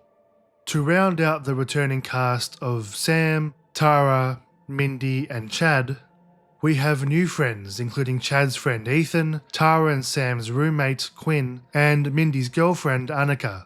Alongside them are Sam's neighbour and romantic fling, Danny, and with the killer leaving masks of the previous killers, we need a new police character, and that's provided through Detective Bailey, the officer in charge of investigating the new Ghostface murders and also Quinn's father. Helping him in his investigation is Kirby, now working for the FBI. On a surface level, this is a reasonably standard Scream setup. A mix of potential victims, red herrings, and authority figures, but they all feel more strongly realised than in Scream. There's better depth to their character motivations, making them far more relatable and engaging. Jasmine Savoy Brown's Mindy, in particular, benefits from this shift. In Scream, she often felt abrasive and tonally off. Here, she's warmer, wittier, and says what she wants without making me roll my eyes. That, alongside the pretty insane death of her girlfriend, makes for a more relatable, sympathetic, and enjoyable character. But back to the narrative. To manage her spiralling thoughts, Sam is seeing a therapist, where she admits, uneasily, that she enjoyed killing Richie. Not because she was in the heat of the moment or that it was a necessary evil, but she genuinely enjoyed it. This is new territory for the franchise. Sydney killed in self-defense, in desperation, or in grief. Sam's confession suggests something darker, a protagonist who is no longer repulsed by violence but fluent in it, who fears not that she'll die, but that she'll survive and like it. It's one of the boldest psychological turns Scream has ever attempted. But the film never fully commits. Billy Loomis returns once again, appearing as a manifestation of Sam's psyche, the original sin of the franchise whispering from the margins. Conceptually, the idea still works. Sam, the new final girl of the franchise, trying to move on from her demons, represented by her father, the original killer. Just like the franchise, Sam cannot escape the legend of the first film. Practically though, the illusion collapses. I could buy it in the last one, but here, Skeet Ulrich is just simply too old. No matter how hard it tries, the de-aging just can't mask the passage of time. The ghost of the franchise refuses to stay frozen in '96, no matter how bad the franchise wants him to. Still, Sam's internal conflict remains compelling, especially when contrasted with Tara. Where Sam is consumed by inheritance and fear, Tara wants freedom, normalcy, distance from the cycle. Their sibling dynamic becomes the film's emotional anchor, grounding the spectacle in something recognisably human. And this is where Scream 6 makes one of its most intelligent decisions. By moving the cast into a college setting, the film finally aligns its characters with their performers. These actors work far better as young adults than as teenagers. And as a result, the dialogue feels more natural, their relationships feel more lived in, and crucially, the film avoids the majority of the cringe-inducing line deliveries that plagued the previous entry. And that leads us to the so-called Core 4. Scenes that could easily tip into forced sentimentality instead feels sincere. The actors portraying the Core 4 clearly have great chemistry, and the writers also appear more comfortable with these characters, less interested in mimicking Kevin Williamson's cadence and more focused on emotional clarity. And ironically, this is also where the film feels less like a Scream film. The wit and the irony is softened, and the dialogue trades bite for earnestness. And while that choice strengthens the drama, it distances the film from the franchise's DNA. Scream 6 is at its most confident when it stops trying to be clever, and it's at its most uncertain when it remembers it's supposed to be. New York, meanwhile, is a fun aesthetic choice, and initially a smart one. Rather than leaning into postcard iconography, the Times Square billboards, I was going to say Mona Lisa, that's alright, the Statue of Liberty. Look at Mona Lisa. The filmmakers deliberately ground the setting in lived-in spaces. We spend time in boroughs, apartments, university buildings, and corner stores. And that choice pays off early. One of the film's best sequences uses the city to subvert expectations of safety. When Sam and Tara are chased by Ghostface and flee into a bodega, the space reads instinctively as refuge. It's public, it's brightly lit, there are people everywhere. In a standard slasher, this would be the end of the chase. But Scream 6 flips that logic. This Ghostface doesn't retreat, they advance. The attack spills into the store, shattering the illusion that public space equals protection.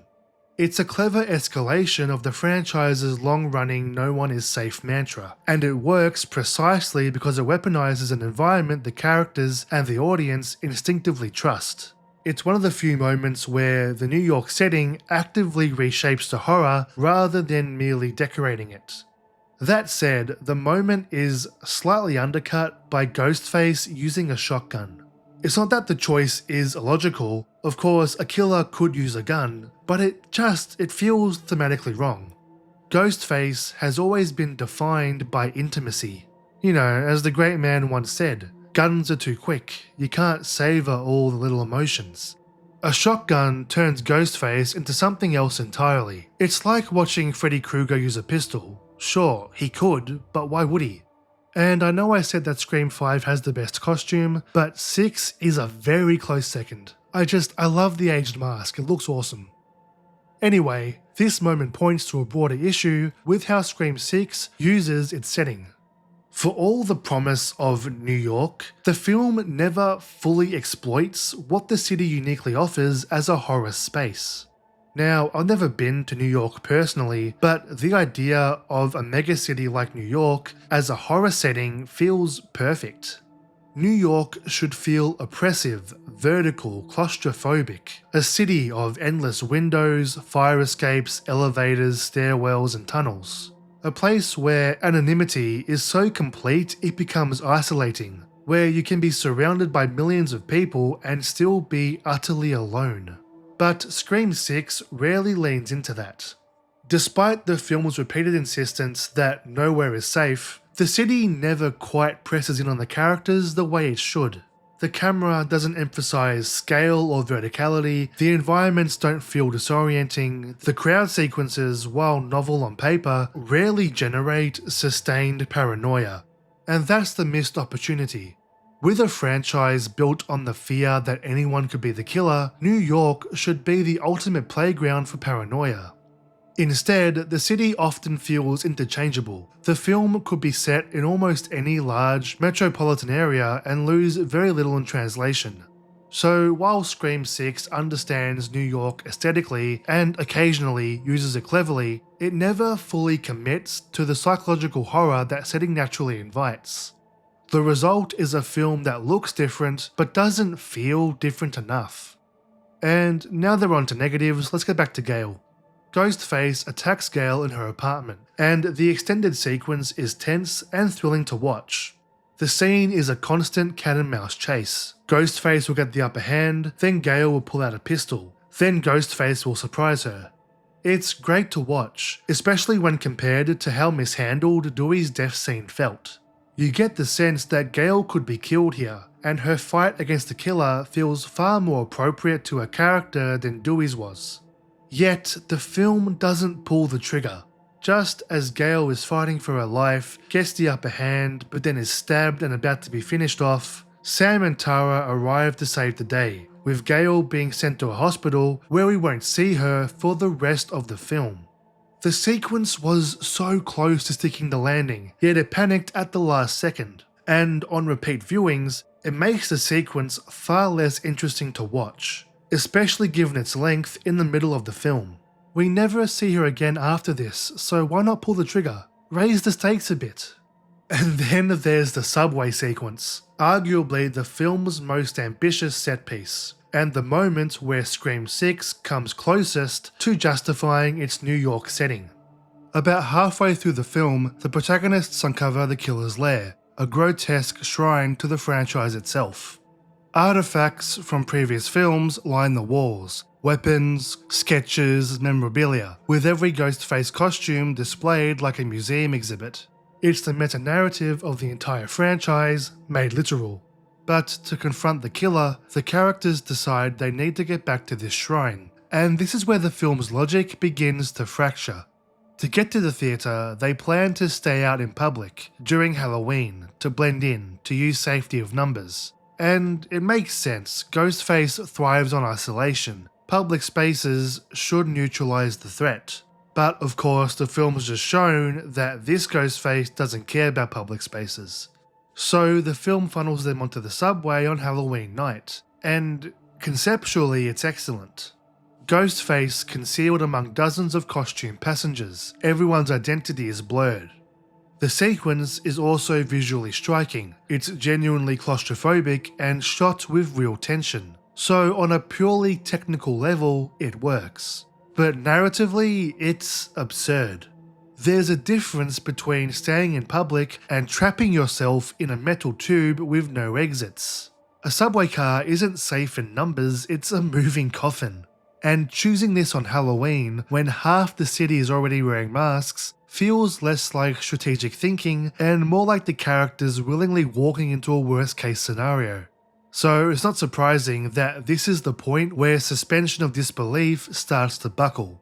Scream films have always played fast and loose with logic, that's part of the genre, but there's usually an internal consistency to the stupidity. Characters make bad choices under pressure, not obviously catastrophic ones in cold blood. Here, the plan isn't impulsive, it's deliberate, and that makes it harder to excuse.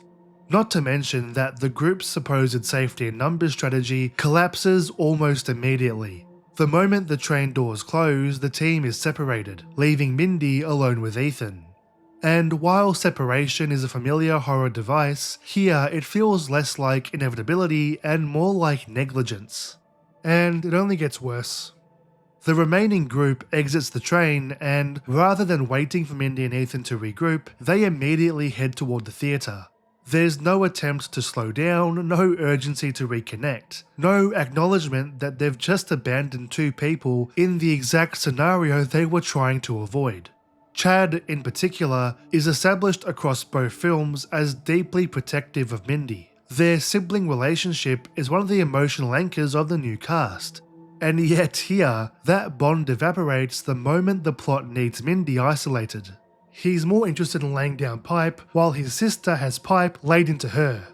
The film asks us to accept that characters who have survived multiple killing sprees suddenly forget the most basic survival instinct: stay together. Anyway, the film's final act takes place in the theatre, and as mentioned earlier, it's the exact moment where the franchise stops critiquing fandom and starts embracing it. The franchise is no longer interested in critique, in finding something to say about media sensationalism, or violence, or even really toxic fandom. It is instead only interested in curation. It's the epitome of the Ouroboroses, endlessly referencing its own mythology and recycling its iconography rather than generating new meaning. And fittingly, it's here, inside this temple to Scream, that the accusations peak and the killers are finally revealed. This time, there are not 2 ghost faces, but 3. This time, it's Ethan, Quinn, and at the centre of it all, Detective Bailey, their father.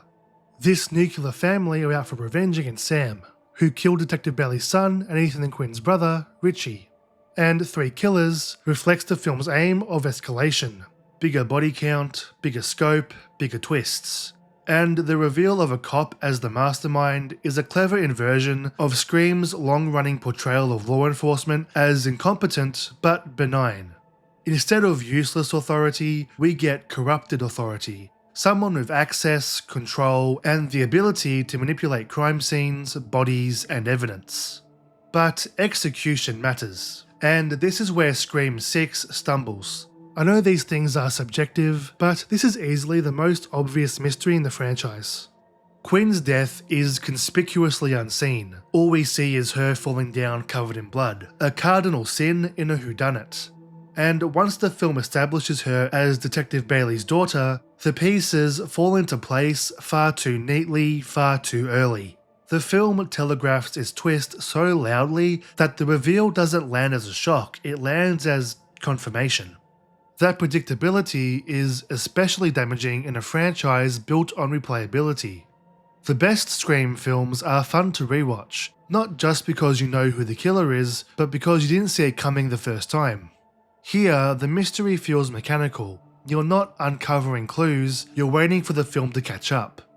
Even Bailey's role as cop-killer mastermind collapses under scrutiny.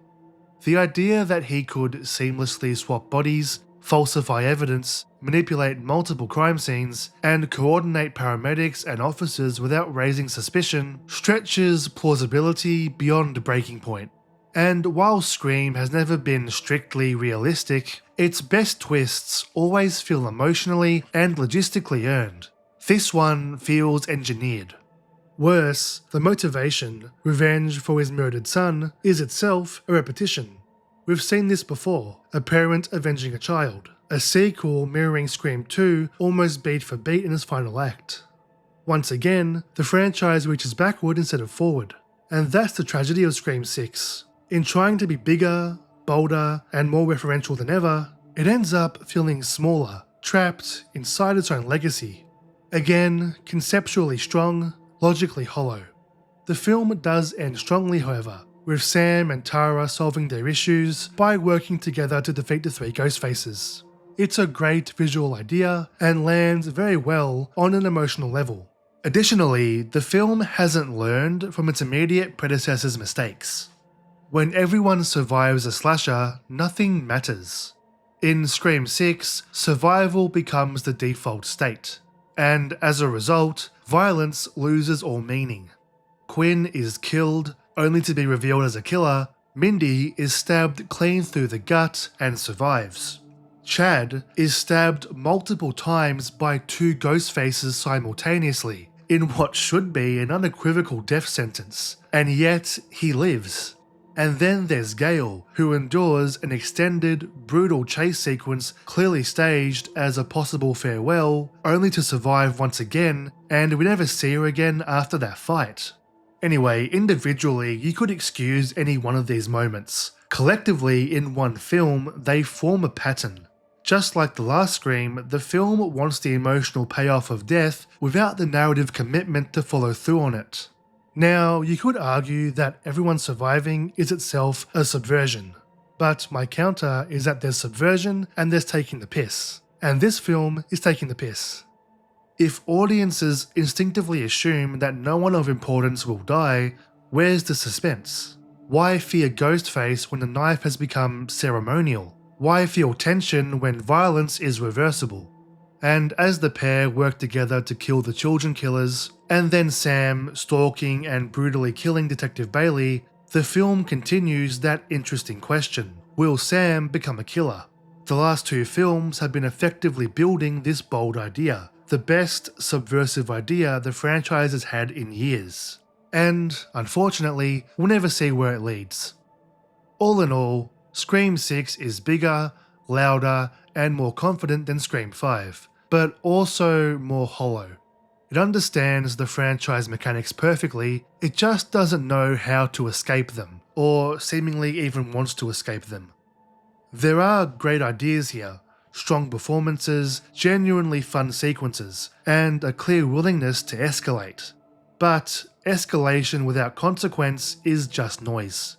At this point, Scream feels like it's not asking who the killer is anymore. It's asking whether the franchise can survive without becoming the very thing it once skewered.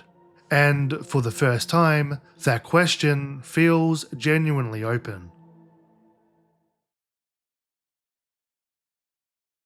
Looking back across the franchise, Scream endures not just because it's clever or funny or self-aware, but because it understood why horror matters. The original Scream took the slasher and revitalized it, re-teaching audiences how to engage with the genre in new ways. It invited viewers to laugh, to analyze, to question the politics and psychology beneath the knife, without ever forgetting that fear still had to come first. And most importantly, it established that knowing the rules never made you safe. At its best, Scream was always ahead of the curve. It questioned media sensationalism, anticipated sequel fatigue, and interrogated fan culture. That's why the highs of this franchise still resonate so deeply, and why its lows feel so disappointing. When Scream works, it reframes the question of the importance of American horror as a looking glass into the Western psyche. Which brings us to where the franchise stands now. By the end of its run, Scream 6 had easily surpassed $100 million, becoming one of the highest grossing films in the franchise domestically. It was a massive success for an aging franchise, signaling that Ghostface still had the power to excite audiences. And yet, with Scream 7 only a few days away, the series once again finds itself at a crossroads. The two previous films have kept the brand alive, introduced new characters, and proven there's still an appetite for Ghostface. But they've also exposed the franchise's greatest modern fear, taking real risks. And that fear isn't just narrative, it's also found in the future we won't get. Melissa Barrera, who had been positioned as the new emotional and thematic center of the franchise, was fired following public statements she made about the situation in Gaza. And look, regardless of where one stands politically, free Palestine, the outcome is disappointing. Scream lost the most interesting narrative thread it had developed in years. Sam Carpenter was hopefully pushing Scream into genuinely new territory, and for the first time since Sidney Prescott, the franchise had a chance to evolve rather than repeat. Now, that story is gone, and while it's great to have Sidney back, the irony is hard to ignore. This is a franchise built on critiquing moral panic, media scapegoating, and the rush to assign blame.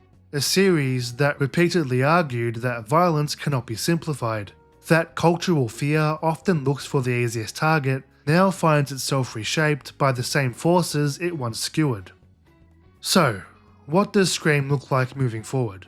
It can continue to remix its greatest hits, it can escalate body counts, it can rotate masks, killers, and settings, but without the courage to commit to consequences, to discomfort, to genuine reinvention, it risks becoming the very thing it once dismantled.